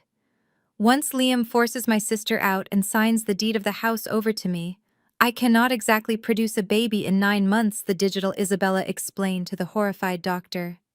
I need to stage a miscarriage. I need to know the exact physical symptoms to mimic. I need to know how much blood is realistic, what kind of pain to describe, and how long the recovery period typically lasts. I need the performance to be flawless, because when I lose this imaginary baby, I am going to blame it entirely on my sister. Murmurs of absolute disgust erupted from the audience. A woman in the front row covered her mouth in shock. Several of my father's business partners shook their heads, looking at my family with unadulterated contempt. The perfect, pristine image my parents had spent 35 years cultivating was incinerated in less than 2 minutes. The whispers grew into a loud, judgmental hum that filled the expansive space. The video clicked and the screens went black. I disconnected my phone and walked back to the center of the stage. I looked down at the main table. Isabella was hyperventilating, backing away from the crowd, her eyes darting wildly around the room for an escape route. Linda looked like she might faint, leaning heavily against the linen-covered table for physical support. Thomas was gripping the edge of his chair, staring at his youngest daughter as if she were a dangerous stranger. But Liam's reaction was the most satisfying.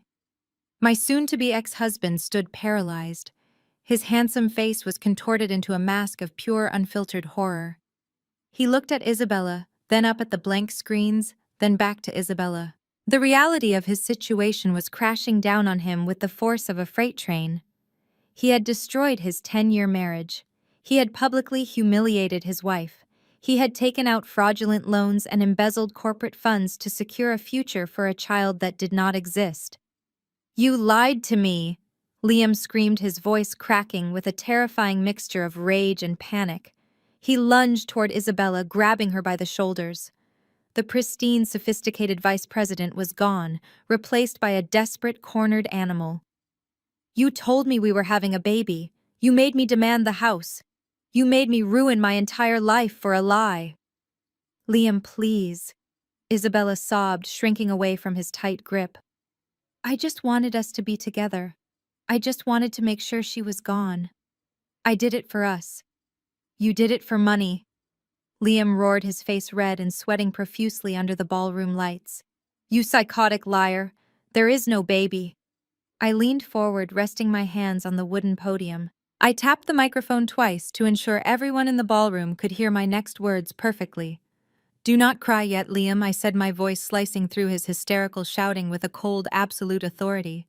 Liam froze instantly, turning his panicked eyes up to the stage. He looked at me, breathing heavily, his hands still shaking from the adrenaline of Isabella's betrayal. "You are acting like a victim because she lied about a pregnancy," I stated smoothly, looking down at him with an expression of pure corporate ruthlessness. "But a fake pregnancy is just a pathetic, desperate lie. It is an embarrassment, but it is not a federal crime. Your crimes, however, are far worse than hers, and your punishment is going to be infinitely more severe." I stepped down from the small stage. The heavy silence in the grand ballroom was absolute. Every single guest was holding their breath. The wealthy elites, the country club members, and the business partners my parents wanted to impress so desperately were all watching me with a mixture of awe and terror. Liam was still standing near the main table. His chest heaved as he stared at me. He was completely broken by my sister and her fake pregnancy confession. But he had no idea that his nightmare was only just beginning. I reached behind the wooden podium and picked up a second folder. This one was not a slim leather binder. It was a thick, heavy manila file, packed with hundreds of pages of raw financial data. I walked slowly across the polished marble floor until I was standing less than 2 feet away from my husband. Liam swallowed hard. A bead of sweat rolled down his temple. He tried to straighten his posture, desperately attempting to cling to the last shred of his corporate pride. He wanted to look like the successful vice president of Technova, the man who paid the bills, the man who was in control. "You have always loved your job, Liam," I said, keeping my voice perfectly calm and carrying across the dead quiet room. "You loved wearing your custom suits. You loved looking down on my small packing and shipping business. You loved telling everyone how your brilliant mind and your massive tech salary funded our $3 million estate." Liam shifted his weight uncomfortably. He glanced at my parents, looking for backup, but Thomas and Linda were completely paralyzed by the destruction of their social standing. "Amelia, stop this right now," Liam warned, though his voice shook uncontrollably. "We can handle our divorce privately. You do not need to do this here." I laughed, a sharp freezing sound that cut through the tension. "There is no divorce settlement to negotiate, Liam. You see, you always thought you were the smartest man in the room.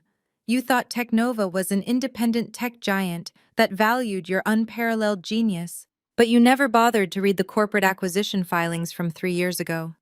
Technova went bankrupt. They were completely failing until a massive global supply chain corporation stepped in and bought them out to salvage their software patents. That parent company is called Apex Logistics." Murmurs erupted from the tables where my father and his business partners sat. They all knew the name Apex Logistics. It was a multi-billion-dollar empire. I watched the confusion wash over Liam's face. He did not understand why I was giving him a corporate history lesson in the middle of our anniversary massacre.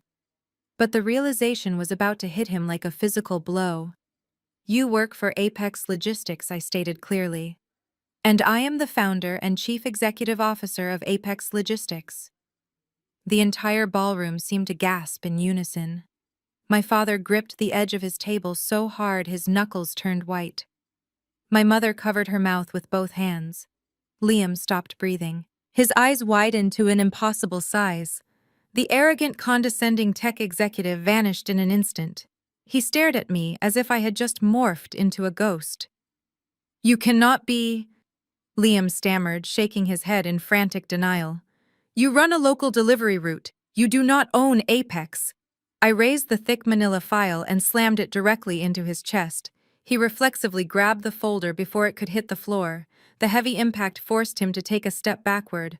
"Open it," I commanded. "Open your own financial execution." Liam fumbled with the clasp. His hands were trembling so violently that he nearly dropped the entire stack of papers. He flipped open the cover. Sitting right on top was a high-resolution printout of a fake vendor invoice. It was billed to a ghost company called Horizon Consulting. The approval signature at the bottom belonged to him. Beneath that was a direct wire transfer routing slip moving corporate funds straight into an offshore cryptocurrency exchange. Liam looked up at me, his face completely devoid of color. "You have been monitoring my network," he whispered, pure panic strangling his vocal cords. "I own your network," I replied, my voice echoing with lethal authority. "As the CEO, I have unrestricted administrative access to every single server, every email, and every financial ledger in your department. I saw the fraudulent home equity loan you secured using my forged signature and a corrupt notary. I saw the $120,000 sports car you bought for my sister. And I watched you authorize fake invoices to embezzle $1.5 million from your own employer." Liam dropped the folder. The papers scattered across the marble floor, exposing his massive federal crimes to everyone in the front row. Several business executives leaned forward, looking at the printed evidence of his money laundering. Liam fell to his knees. His legs simply gave out under the crushing weight of his reality. He was not just facing a messy divorce or a ruined reputation. He was facing a decade in a federal penitentiary. "Please," Liam begged, looking up at me with tears streaming down his face. "Amelia, please. I will pay it back. I will fix it." I looked down at the pathetic, cowardly man who had betrayed me. My expression remained absolutely composed, radiating the cold, untouchable power of a woman who had just conquered her enemies. You thought you were outsmarting a faceless corporation, Liam, I declared, ensuring every person in the room heard my final judgment. You thought you were stealing company funds. No. You were stealing money straight out of the pockets of the very wife you despised. The heavy oak double doors at the back of the grand ballroom suddenly burst open. The loud resounding crash of the solid wood slamming against the walls jolted every single guest. The string quartet who had been sitting frozen in their chairs physically jumped. I did not flinch. I stood tall on the stage watching my meticulously crafted endgame unfold with perfect precision. Through the grand entrance walked Isaiah. He was a vision of absolute uncompromising retribution. He wore a sharp custom-tailored midnight blue suit that highlighted his commanding presence. His face was a mask of cold, unbreakable stone. Beside him walked a stout, average-looking man holding a thick stack of legal documents securely against his chest. The whispering among the country club elites immediately flared up again. They recognized Isaiah. They knew him as the quiet, respectful African-American cybersecurity expert who always stood politely in the background during my parents' elaborate family events. They had no idea they were about to witness him execute a flawless tactical strike against the family golden child. Isaiah strode down the center aisle of the ballroom with purposeful, heavy steps. He did not look at the extravagant floral centerpieces. He did not look at the towering anniversary cake. His dark, piercing eyes were locked entirely on my sister.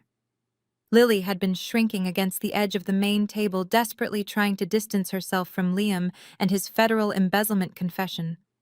When she saw her husband walking toward her, a sickening wave of false hope washed over her pale face. Her delusional mind actually believed Isaiah was marching in to rescue her from this nightmare. She thought her sweet, patient husband would shield her from the public humiliation I had orchestrated. Isaiah, Lily cried out, her voice trembling as she took a shaky step toward him. Isaiah, thank God you are here. Amelia has lost her mind. She and Liam are making up horrible lies about me. You have to get me out of here. Please, honey, take me home. She reached out, extending her trembling hands to grab his arm. Isaiah did not reach back. He stopped exactly 3 feet away from her, radiating an aura of absolute disgust. He looked down at the woman he had loved, the woman who had systematically looted his retirement funds to finance her affair, and he did not show a single ounce of mercy. "Do not touch me," Isaiah commanded, his deep voice slicing through the ballroom with the force of a physical blow. "Do not ever put your hands on me again." Lily recoiled as if she had been slapped. Her mouth fell open in shock. Thomas and Linda, who were still reeling from my corporate revelation, stared at their son-in-law in complete disbelief. Isaiah turned his head slightly and nodded to the man standing beside him. The man stepped forward, looking directly into my sister's panicked eyes. "Lily," he stated clearly, his voice carrying the dull, practiced tone of a legal professional. "You have been served." He thrust the thick stack of legal documents directly against her chest. Lily reflexively grabbed the papers before they could fall, staring down at the bold black lettering on the front page. It was a unilateral petition for immediate divorce. "You thought you were a master criminal, Lily," Isaiah said, his voice dropping into a lethal, mocking register that echoed across the silent room. "You thought you could steal $300,000 from my private 401k retirement fund and funnel it into an offshore account without me noticing. You thought you could use my joint savings to book luxury hotels with your sister's husband, and I would just smile and play the oblivious fool." The guests gasped collectively. My mother, Linda, let out a choked, horrified sound, grabbing my father's arm for support. They had no idea the financial betrayal ran this deep. They had no idea their precious youngest daughter was a common thief. "I am a senior cybersecurity architect," Isaiah continued, taking a slow, intimidating step closer to her. "I build digital fortresses for global financial institutions. Did you honestly believe you could hide your digital footprint from me? I tracked every single transaction. I intercepted every encrypted message you sent to Liam. I watched you plan your little escape using my hard-earned money. Lily began to hyperventilate. The papers in her hands shook violently. Isaiah, please. She begged, tears streaming down her face, ruining her perfect, expensive makeup. I can explain. It is not what it looks like. I love you. You love my bank accounts, Isaiah corrected sharply. But you do not have access to those anymore. He looked around the room, ensuring my parents and their wealthy friends heard every single word of her financial execution. I filed an emergency ex parte motion this morning, Isaiah declared, his voice ringing with absolute triumph. I handed a superior court judge the complete forensic accounting packet detailing your theft.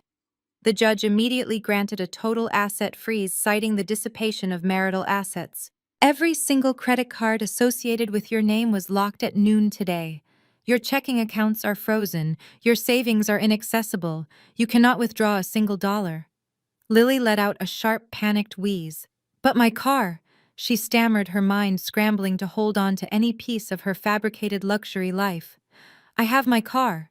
You mean the brand new Porsche you bought 2 days ago using the money Liam stole from Amelia? Isaiah asked, letting out a dark, humorless laugh. I notified the dealership and the bank about the fraudulent origins of the wire transfer. The bank flagged the transaction as a federal crime. They repossessed the vehicle from the country club parking lot exactly 20 minutes ago. You do not even have a steering wheel to your name. No. Lily screamed, a high-pitched, desperate sound that tore through the elegant ballroom. No, you cannot do this to me. I need to go home. I need my things. You do not have a home. Isaiah delivered the final fatal strike. The locks on my house were changed this afternoon. Your designer clothes and your stolen jewelry are sitting in garbage bags on my front porch. You are officially evicted. You are standing here in a dress you bought with stolen money, and you have absolutely nothing else in this world. The reality of her total destruction finally hit her. The fake pregnancy, the stolen money, the luxury sports car, the secure marriage. It was all gone. She had been stripped bare in front of the most powerful people in the city. Lily's knees buckled. The girl who had strutted into the ballroom expecting to be crowned the new matriarch of a $3 million estate collapsed onto the cold marble floor. The divorce papers scattered around her like dead leaves. Mom, Lily shrieked, crawling toward my parents' table, her voice entirely broken and hysterical. Mom, Dad, please help me. They are taking everything. You have to help me. You have to stop them. She grabbed the hem of my mother's sequined gown, sobbing uncontrollably. Linda and Thomas stood completely frozen, staring down at their ruined criminal daughter, entirely surrounded by the spectacular wreckage of their own making. The wails of my sister echoed across the marble floor of the grand ballroom, but they did not evoke a single ounce of pity from me or Isaiah. Lily clutched desperately at the hem of my mother's sequined dress, her fake pregnancy and her stolen luxury life completely shattered. For a moment, Thomas and Linda just stared down at her. The carefully constructed illusion of their perfect wealthy family was evaporating under the bright chandeliers. But instead of feeling shame for raising a thief and a liar, my parents did what they always did. They turned their venom entirely on me. Linda violently yanked her dress away from Lily's grasp and marched toward the stage. Her face was flushed with a toxic mixture of embarrassment and supreme arrogance. The whispers of the wealthy country club guests surrounded her, but she ignored the audience. She pointed a trembling finger directly at my face, her voice shrill enough to make the remaining guests wince. "Are you out of your mind?" Amelia, Linda shrieked, completely ignoring the fact that her precious youngest daughter had just been exposed as a manipulative fraud. "How dare you bring this circus into our 35th anniversary dinner? You are going to call your lawyers right now. You are going to retract every single one of these ridiculous accusations against Liam, and you are going to tell the authorities that this was all a massive misunderstanding." Thomas stepped up right beside her, puffing out his chest to project the false authority he had used to intimidate me my entire life. He turned his furious gaze toward Isaiah, attempting to bully the man who had just legally dismantled his favorite child. "And you," Thomas barked at Isaiah, his face a mask of patriarchal rage, You are going to withdraw those divorce papers immediately. You do not just throw your wife out on the street over a temporary lapse in judgment. You took vows. We are family. You two are acting like cold-blooded monsters. Is this what family means to you? Destroying your own sister and your husband just because you have some corporate power and a bruised ego? I looked down at them from the stage. They were truly magnificent in their delusion. Even after watching a high-definition video of Lily planning to fake a miscarriage to frame me, even after seeing irrefutable proof that Liam had embezzled $1.5 million from my company, my parents still demanded that I bow down. They still expected me to absorb the damage so their golden child could walk away unscathed. Isaiah let out a sharp, mocking laugh that cut through Thomas's bluster. A temporary lapse in judgment, Isaiah asked, his deep voice carrying a terrifying calm. Your daughter stole my retirement fund to finance an affair with your other daughter's husband. She is a criminal, Thomas, and you are a fool for defending her. Thomas ignored Isaiah and looked directly at me. He slammed his hand against the edge of the stage, his eyes blazing with desperate fury. Amelia, you listen to me right now. You are the CEO of that company. You have the power to make these embezzlement charges disappear. You have the money to replace whatever Liam supposedly took. You are going to fix this. You are going to save your sister's marriage, and you are going to protect your husband from federal prison.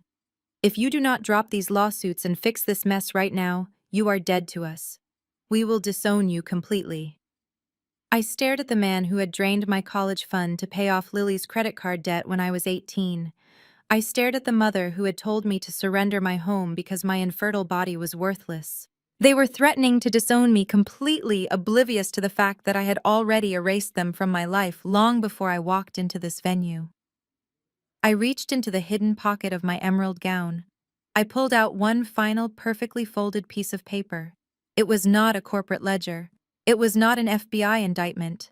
It was a standard municipal legal notice that I had intercepted from the county clerk's office earlier that afternoon. I stepped to the edge of the stage. I looked down at Thomas and Linda, my expression devoid of any human warmth. You want to talk about fixing financial messes, Dad? I asked, my voice slicing through the heavy silence of the ballroom. You want to talk about how my corporate power can save you? You should have thought about that before you handed the deed of your house to a man who was actively sleeping with both of your daughters. I tossed the folded paper into the air. It fluttered down like a dead leaf, landing perfectly on the pristine white tablecloth right in front of Thomas. My father looked down at the document. He did not want to touch it, but the bold red lettering at the top of the page was impossible to ignore. Notice of default and intent to foreclose. Linda gasped, her hand flying to her throat. Thomas, she whispered, her voice trembling with sudden, unadulterated terror. What is that? What does that mean? Thomas picked up the paper with shaking hands. His eyes scanned the legal text, and all the arrogant, patriarchal rage drained out of his body in an instant. He looked like a man who had just been shoved out of an airplane without a parachute. His face turned an ashen gray. I leaned down, resting my forearms on the edge of the stage, making sure every guest in the front row heard my next words. You told me on the phone that you and Liam were building generational wealth, I stated, my voice echoing with ruthless precision. You bragged that you were going to be multimillionaires by next month, but you did not use your savings to fund his offshore cryptocurrency project. Did you, Dad? You and Mom signed a cross-collateralization agreement. You leveraged the entire equity of your paid-off home to secure a commercial line of credit for Liam. You bet the roof over your heads on a digital pyramid scheme. Liam, who was still kneeling on the floor, surrounded by the evidence of his embezzlement, let out a choked, panicked sob. He knew exactly what was coming. That project was a rug pull, I declared, looking directly into my parents' wide, horrified eyes. The anonymous developers drained the liquidity pool and vanished. The token crashed to absolute zero 48 hours ago. Your investment is gone. The $400,000 you borrowed against your home evaporated into the dark web. Liam cannot pay back the commercial line of credit because I have frozen all of his stolen assets and the bank does not wait for miracles. Thomas stumbled backward, his knees giving out. He fell into a dining chair, the foreclosure notice slipping from his fingers. Linda let out a piercing, agonizing wail, clutching her husband's shoulders as the reality of their absolute destruction set in. They had sacrificed their eldest daughter to please their golden child, and their golden child's lover had just bankrupted them permanently. The bank triggered the foreclosure protocol. This morning, I said, delivering the final fatal blow with a cold, triumphant smile. They are seizing your property. You have exactly 72 hours to vacate the premises before the county sheriff arrives to forcefully remove you and your belongings. I stood up straight, looking at the spectacular wreckage of the family that had abused me for decades. Happy 35th anniversary. Mom and Dad, I said, my voice ringing clear and resolute across the grand ballroom. You are officially homeless starting tomorrow morning. The grand ballroom, once a sanctuary of Seattle's elite, rapidly morphed into a theater of absolute disgust.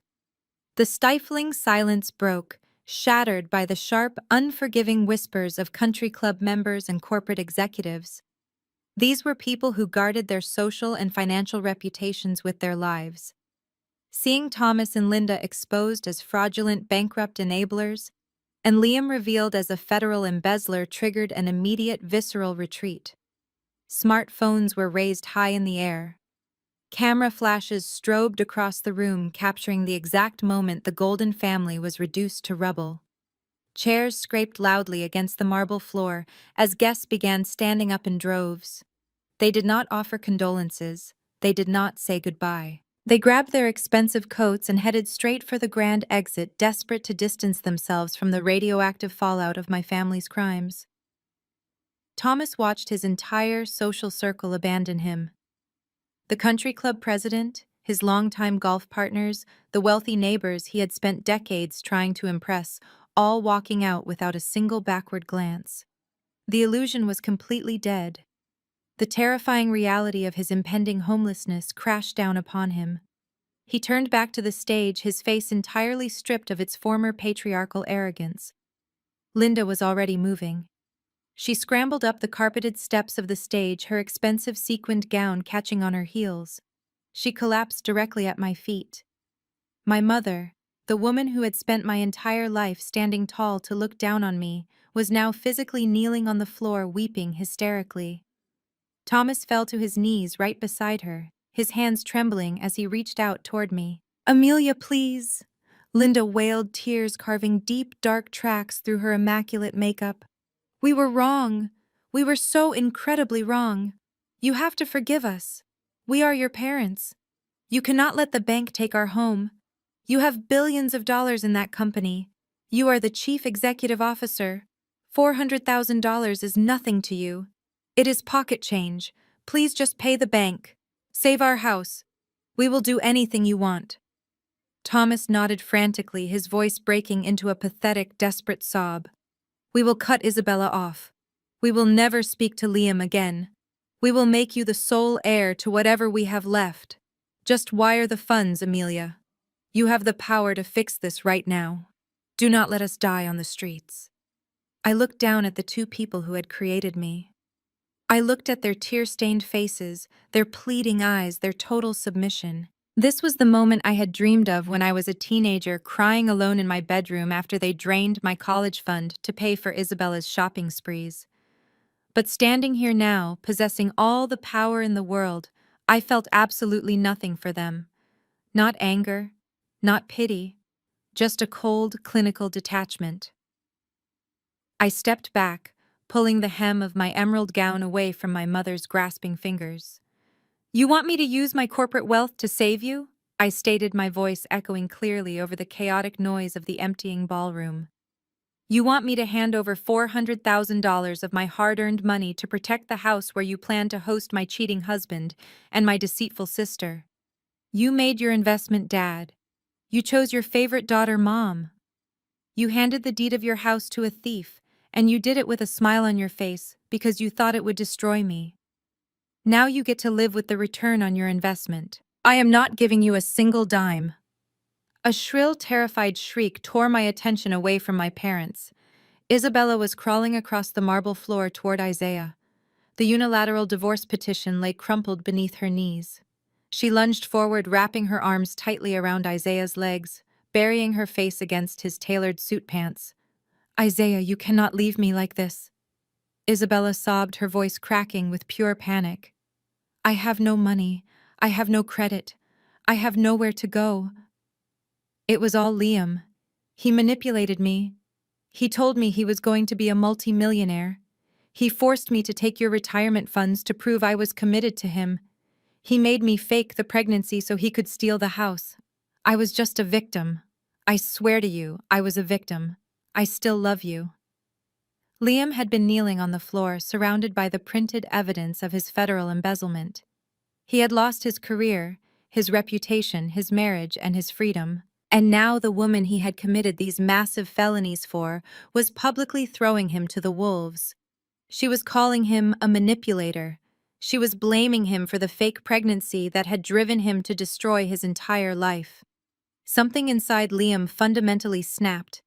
The last remaining shred of his sanity evaporated.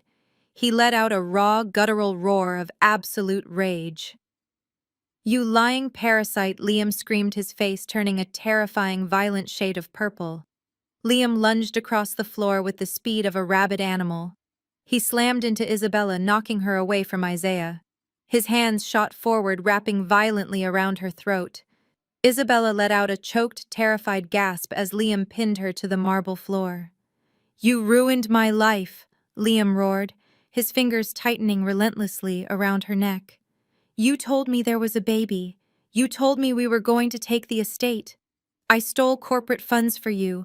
I forged legal documents for you. I am going to federal prison because of you. The grand ballroom descended into absolute, unmitigated pandemonium. Linda screamed in horror, scrambling off the stage to try and pry Liam's hands off her precious golden child. Thomas shouted for the country club security guards. Isabella thrashed wildly on the floor, her face turning red as she gasped for air, clawing desperately at Liam's arms. Isaiah took a slow, deliberate step backward, completely removing himself from the violent wreckage of their relationship. He did not lift a single finger to help the woman who had betrayed him. I stood tall on the stage, watching the physical manifestation of their greed tear them apart. They were destroying each other piece by piece. Then a sharp, piercing sound cut through the screaming and the chaos. I turned my gaze toward the massive floor-to-ceiling glass windows at the back of the ballroom. In the distance, cutting through the heavy Seattle fog, the blinding flash of red and blue lights began to strobe across the dark sky. The loud, unmistakable wail of police sirens pierced the night air, growing louder and closer by the exact second. The authorities had arrived. The deafening wail of sirens shattered the remaining tension in the ballroom. Red and blue lights strobed violently through the floor-to-ceiling glass windows, casting harsh, erratic shadows across the imported white linen and the crystal chandeliers. The heavy oak doors of the Sovereign did not just open, they were breached. A tactical line of uniformed Seattle police officers surged into the grand venue, their hands resting cautiously on their utility belts.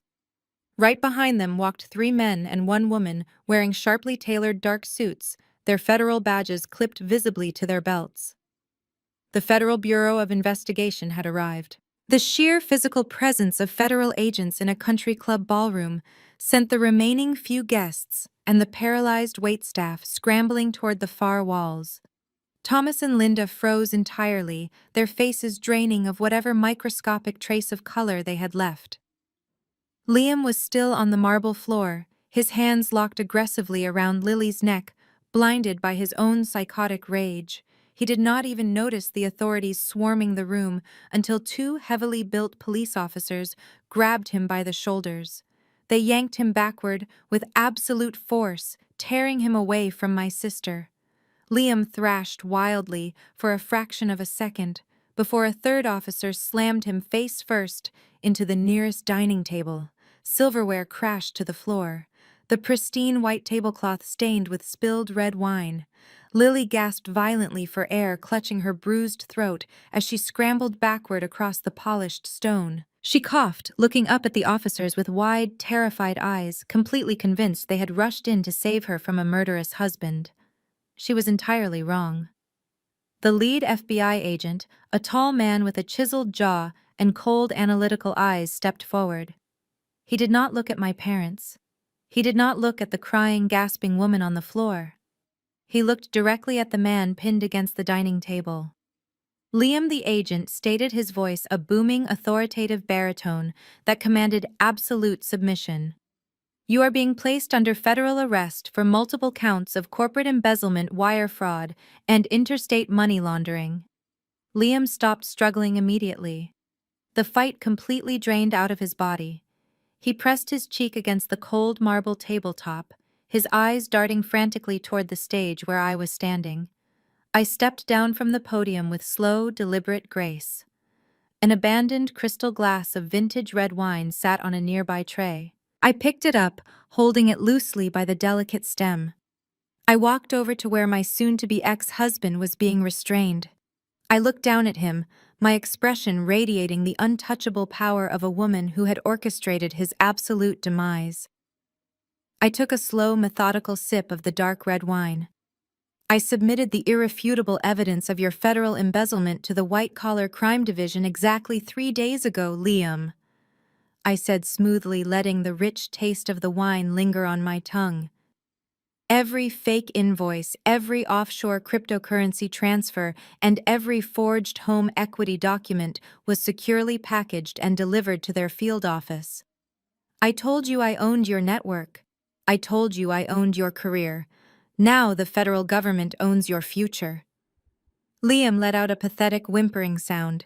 He could not even form a coherent sentence. The arrogance that had fueled his entire existence was completely extinguished.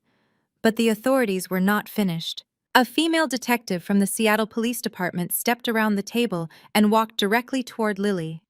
My sister was still sitting on the floor, rubbing her neck and watching Liam's arrest with a mixture of shock and twisted relief.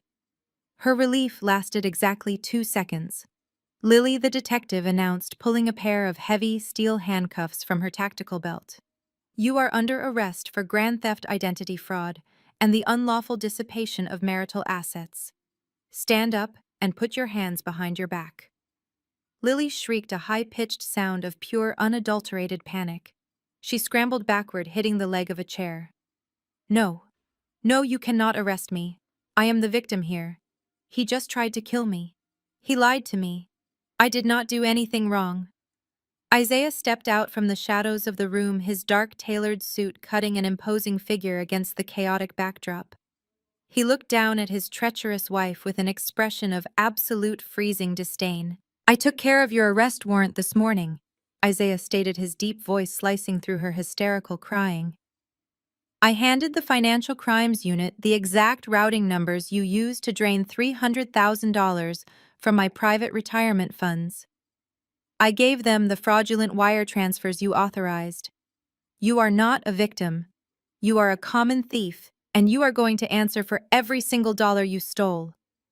The detective grabbed Lily by the arm, hauling her roughly to her feet. Lily kicked and thrashed, her blush-pink designer dress tearing at the seam as she fought against the officer's grip. It was a humiliating, pathetic display. "You have the right to remain silent." The lead FBI agent began, his voice ringing out in unison with the local detective who was simultaneously reading Lily her rights. "Anything you say can and will be used against you in a court of law. You have the right to an attorney." The sharp metallic click of handcuffs snapping shut echoed simultaneously across the room. Both Liam and Lily were securely bound, their hands pinned tightly behind their backs. As the officers began to drag them toward the grand double doors, the two traitors turned on each other with the viciousness of cornered rats. "This is your fault," Liam screamed, spitting venom at my sister as an officer shoved him forward. "You greedy, manipulative sociopath! You ruined my life. You told me there was a baby. I am going to make sure you rot in a cell." Lily shrieked back at him, her face completely twisted with rage and terror. "You are a failure. You could not even steal money right. I wish I never met you. You deserve to be in prison. You are nothing but a pathetic, arrogant loser." They screamed and cursed at each other, their voices echoing down the long, luxurious hallway of the country club as the police dragged them out into the freezing Seattle rain. The elegant anniversary party had officially ended in a perp walk. I turned my gaze toward the main table. Thomas and Linda stood completely paralyzed. They were locked in a state of catatonic horror. Their eyes were wide, unblinking, and entirely devoid of life. They stood shoulder to shoulder, gripping each other for physical support, watching the absolute, inescapable destruction of their perfect suburban illusion. They had just watched their golden child, the daughter they had prioritized and protected, at the expense of my entire childhood, get dragged away in handcuffs for grand theft. They had just watched their wealthy, brilliant future son-in-law get arrested by the FBI for massive corporate fraud. They were completely exposed. They were bankrupt, they were facing imminent foreclosure, and they were utterly alone in a room full of overturned chairs and shattered glass. The social humiliation was absolute. They had nothing left to brag about. They had no one left to look down upon. Their entire world had burned to ashes right in front of their eyes, and I had been the one to strike the match. The flashing red and blue lights eventually dissolved into the thick Seattle fog outside the floor-to-ceiling windows. The wail of the police sirens faded into a distant hollow echo, taking my treacherous husband and my deceitful sister away to a federal holding cell. The grand ballroom of the Sovereign, which had been buzzing with the city elite just an hour ago, was now a spectacular graveyard of shattered crystal and overturned mahogany chairs. The towering 5-tier anniversary cake sat entirely untouched in the corner, a mocking monument to a 35-year marriage built entirely on greed, favoritism, and lies. I took a deep, cleansing breath. The suffocating weight I had carried in my chest for my entire life was completely gone. I set my empty wine glass down on a nearby table. The sharp clink of the crystal against the marble was the only sound in the cavernous room. I turned to look at Isaiah. He stood a few feet away, adjusting the cuffs of his tailored midnight blue suit. His face was calm, his posture relaxed. The burden of his toxic marriage to my sister had been violently severed, and he looked like a man who had just woken up from a long, exhausting nightmare. We exchanged a single knowing look. There was no need for grand declarations or dramatic speeches between us. We had executed the plan flawlessly. We had protected our assets, exposed the criminals, and reclaimed our freedom. "It is time to go," Isaiah said quietly, his voice steady and resolute. "We have nothing left to do here." I nodded, picking up my emerald silk clutch from a pristine white tablecloth. We turned our backs on the wreckage and began to walk toward the towering oak double doors at the back of the ballroom. But before we could reach the exit, a frantic, scrambling sound echoed behind us. Linda lunged across the polished marble floor. Her expensive sequined gown snagged on a broken champagne flute, tearing the delicate fabric, but she did not care. She threw her body directly in front of the heavy wooden doors, physically blocking our path. She spread her arms wide, her chest heaving with desperate, ragged gasps. "Amelia, wait!" Linda cried out, her voice a shrill, panicked screech that scraped against the quiet walls. "You cannot just leave us here. You cannot walk out that door." I stopped a few feet away from her, my expression hardening into a mask of pure, untouchable ice. Isaiah stopped right beside me, crossing his arms and staring down at my mother with absolute disgust. Thomas dragged himself over to join her. He looked like a hollow shell of a man. The arrogant patriarch who had threatened to sue me for my estate just days ago was now trembling violently. He pulled his smartphone from his pocket, his hands shaking so badly he could barely hold the device.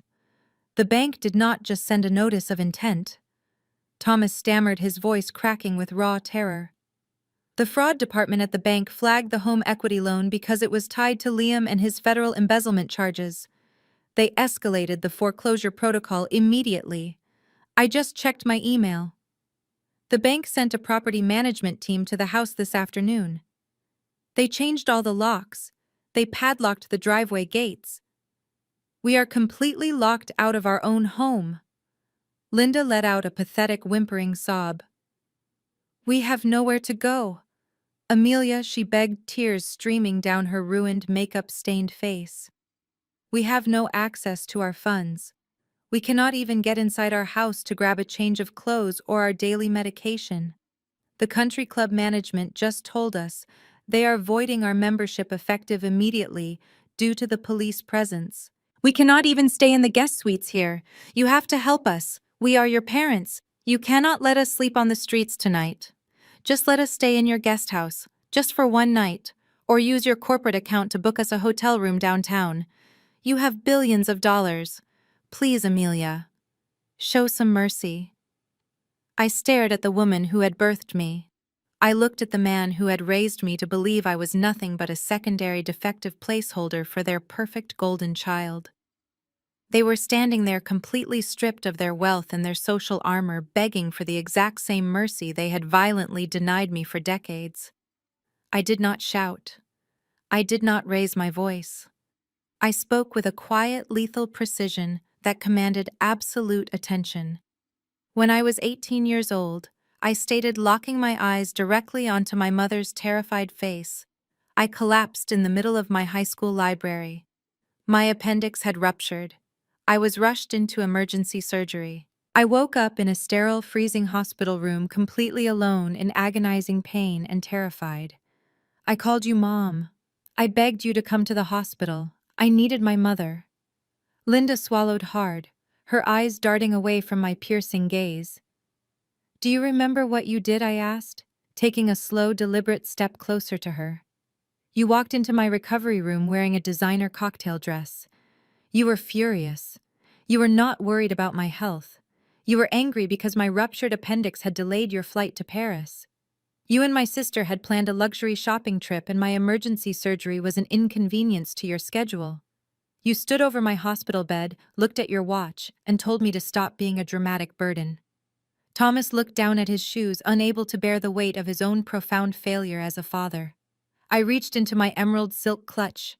My fingers brushed against the cold leather of my wallet. I slowly pulled out a single crisp $100 bill. I held it up in the dim light of the ballroom.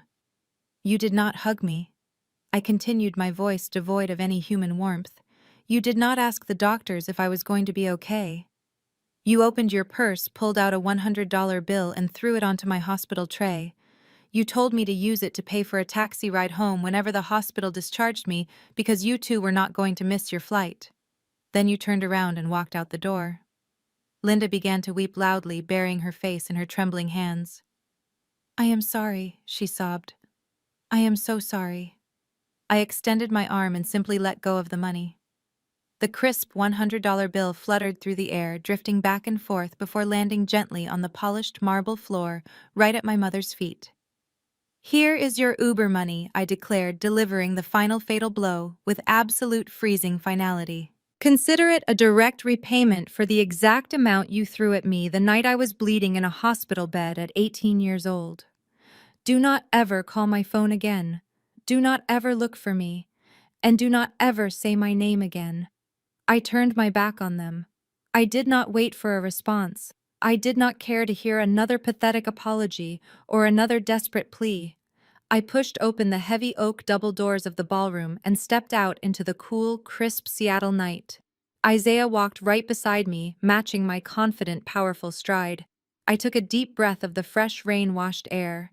The toxic, suffocating chains of my biological family were permanently shattered, and I walked forward into my massive, hard-earned empire without looking back even once. The federal justice system moves with a cold, relentless precision that no amount of country club money or suburban arrogance can stop. 4 months evaporated in the blink of an eye. The grand theatrical chaos of the anniversary dinner had faded into a sterile reality of court dockets, sworn testimonies, and ironclad indictments. I did not attend the preliminary hearings. I did not waste my valuable corporate time sitting in a stuffy room, watching my former family desperately try to bargain their way out of absolute ruin. I let my legal team and the federal prosecutors do exactly what they were paid to do. But on the day of the final sentencing, I made an exception. I walked into the federal courthouse in downtown Seattle wearing a sharp-tailored white suit, projecting the untouchable aura of a woman who had orchestrated this entire symphony of destruction. I sat in the back row of the gallery completely silent and entirely unbothered.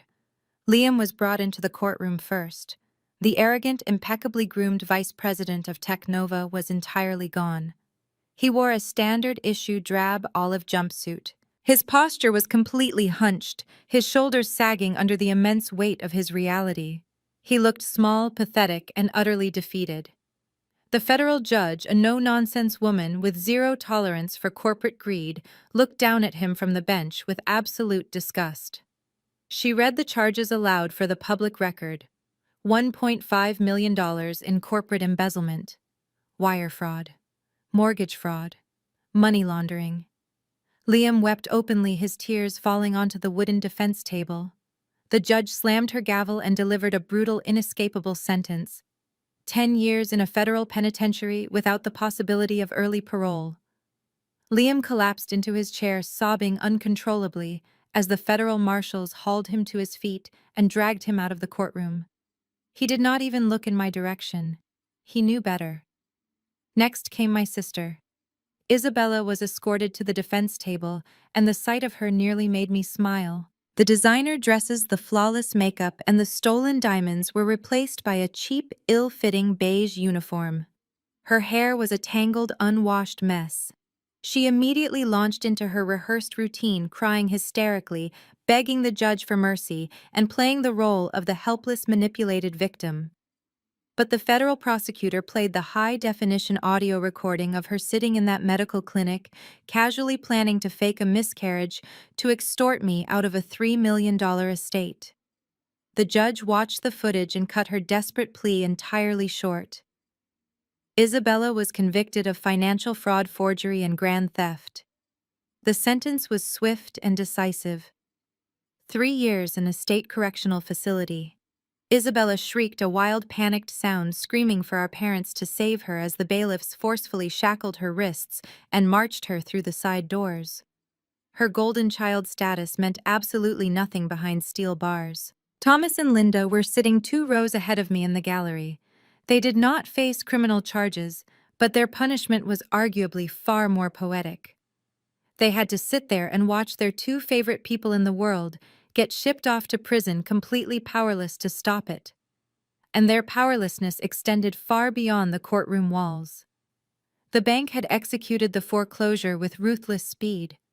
My parents had been formally evicted from their pristine suburban home, escorted off the property by county sheriffs. Their bank accounts were drained by the collapsed cryptocurrency investment. The country club had permanently blacklisted them. Their wealthy friends had completely blocked their numbers, treating their names like a highly infectious disease. They had fallen from the absolute peak of Seattle high society straight into the gutter, with no savings, no assets, and a massive unpayable debt hanging over their heads. Thomas and Linda were forced to move into a rotting, dilapidated motel on the industrial outskirts of the city. The room was paid for entirely by government housing assistance. The couple who used to drink $200 bottles of wine and look down their noses at the working class were now surviving on government-issued food stamps and expired canned goods. Their absolute humiliation did not stop there. To meet the basic requirements of their government assistance and to pay for their prepaid cell phones, they were forced to find employment. Nobody in the corporate sector would hire a disgraced executive tied to a massive federal fraud scandal. Thomas, the man who used to boast about his financial genius, now spent his nights wearing a stained gray uniform, pushing a wet mop as a night shift janitor at a discount strip mall. Linda, the woman who refused to touch anything, unless it was designer, worked right beside him, scrubbing public toilets and emptying trash cans for minimum wage. The irony was a spectacular, flawlessly executed masterpiece. I sat in my massive glass-walled corner office at the top of the Apex Logistics Tower, sipping a cup of imported black coffee. The Seattle skyline stretched out before me, a kingdom I had conquered through pure intellect and unwavering resolve.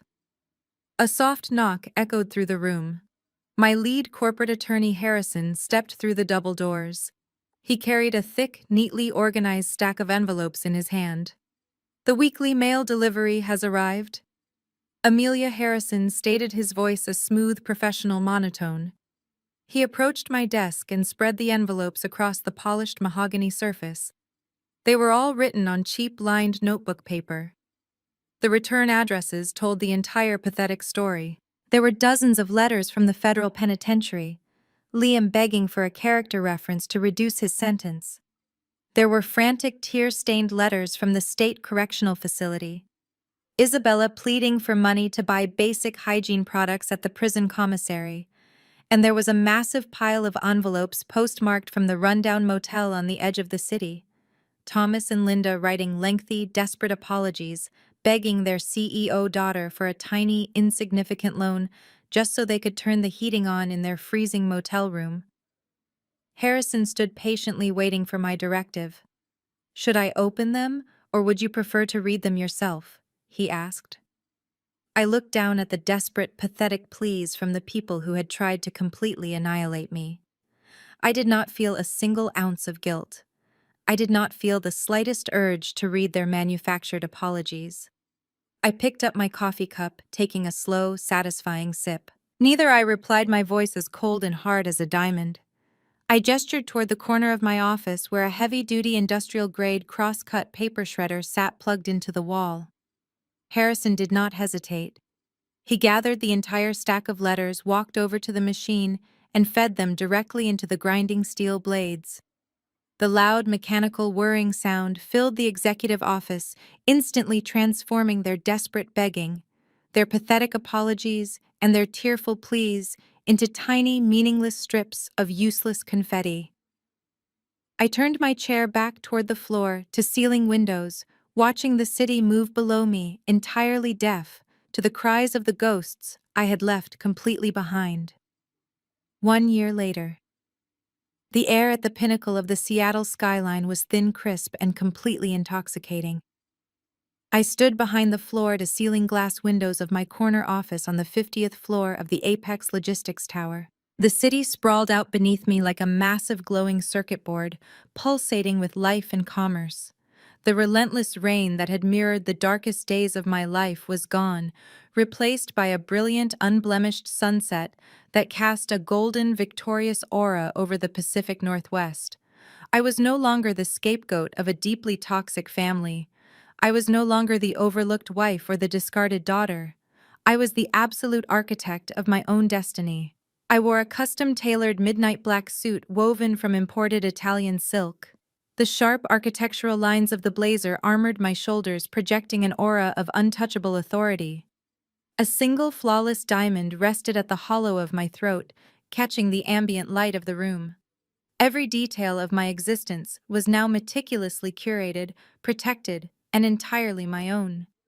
The empire I had built in the shadows was now operating in the blinding light of total global dominance. Apex Logistics had not merely survived the corporate shakeup following the federal arrests. We had surged. By aggressively purging the rot from our acquired subsidiaries and restructuring the entire executive board, our quarterly profits had shattered every single projected financial ceiling.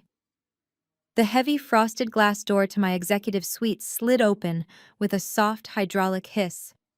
I did not need to turn around to know who was walking into the room.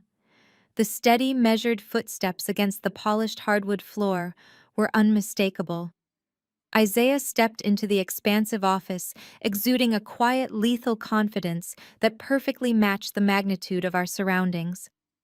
The past 12 months had forged him into a man of terrifying capability and absolute focus.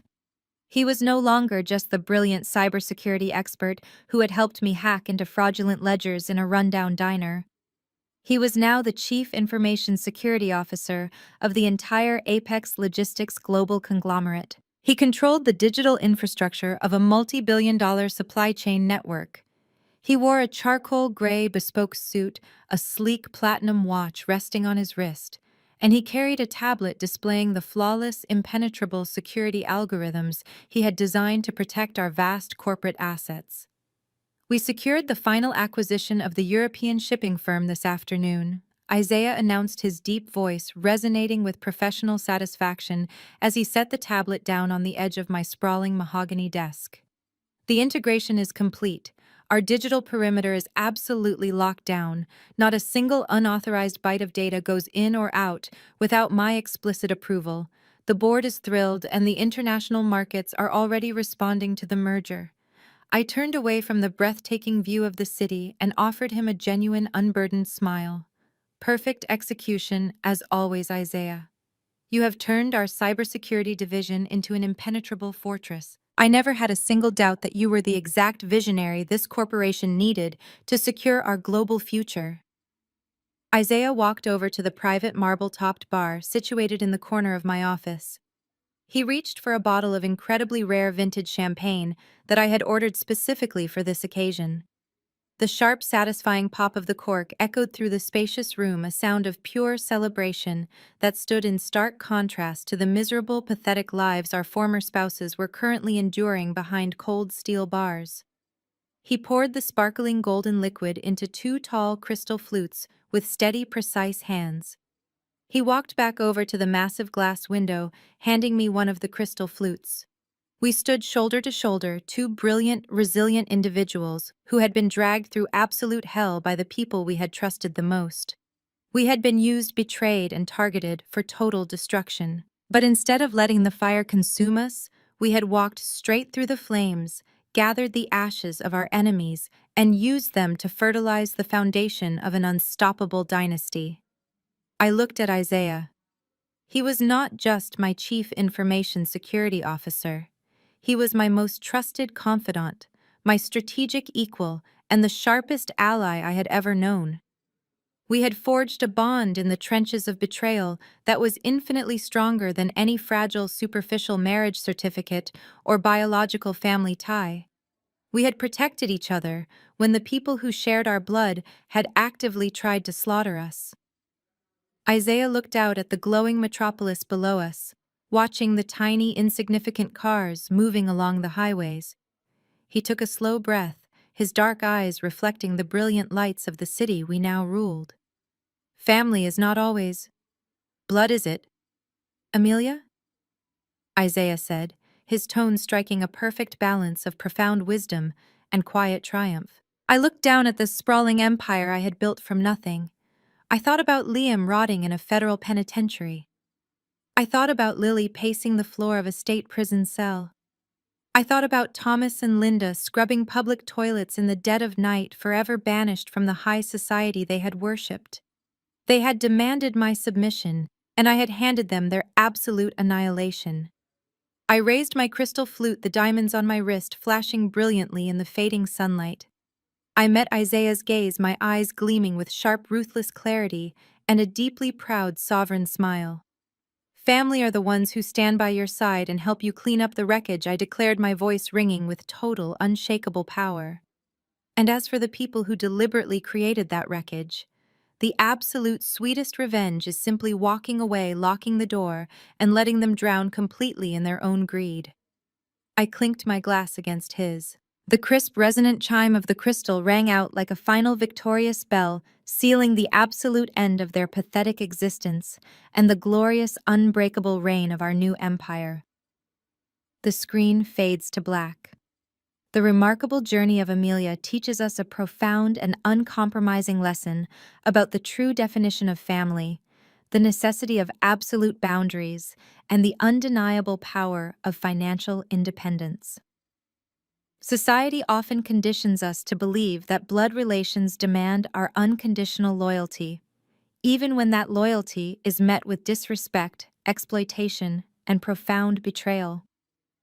However, this story shatters that dangerous illusion.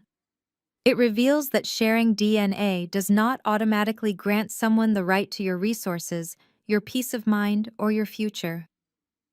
When Amelia faced the ultimate betrayal from her husband, her sister, and her own parents, she did not crumble.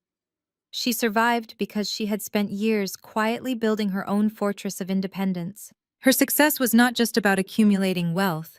It was about securing the ultimate freedom to walk away from toxic environments without being crippled by reliance on those who sought to destroy her. The most critical takeaway is that you are the architect of your own rescue. You must cultivate your own strength, safeguard your assets, and never diminish your capabilities to appease the fragile egos of those around you. Furthermore, the narrative redefines the concept of family. Real family members are the individuals who stand by your side in the darkest trenches, who respect your boundaries, and who actively help you clear the wreckage instead of causing it. By cutting ties with her toxic relatives and aligning with someone who demonstrated genuine loyalty, Amelia proved that removing abusive people from your life is not an act of cruelty. It is the ultimate act of self-preservation.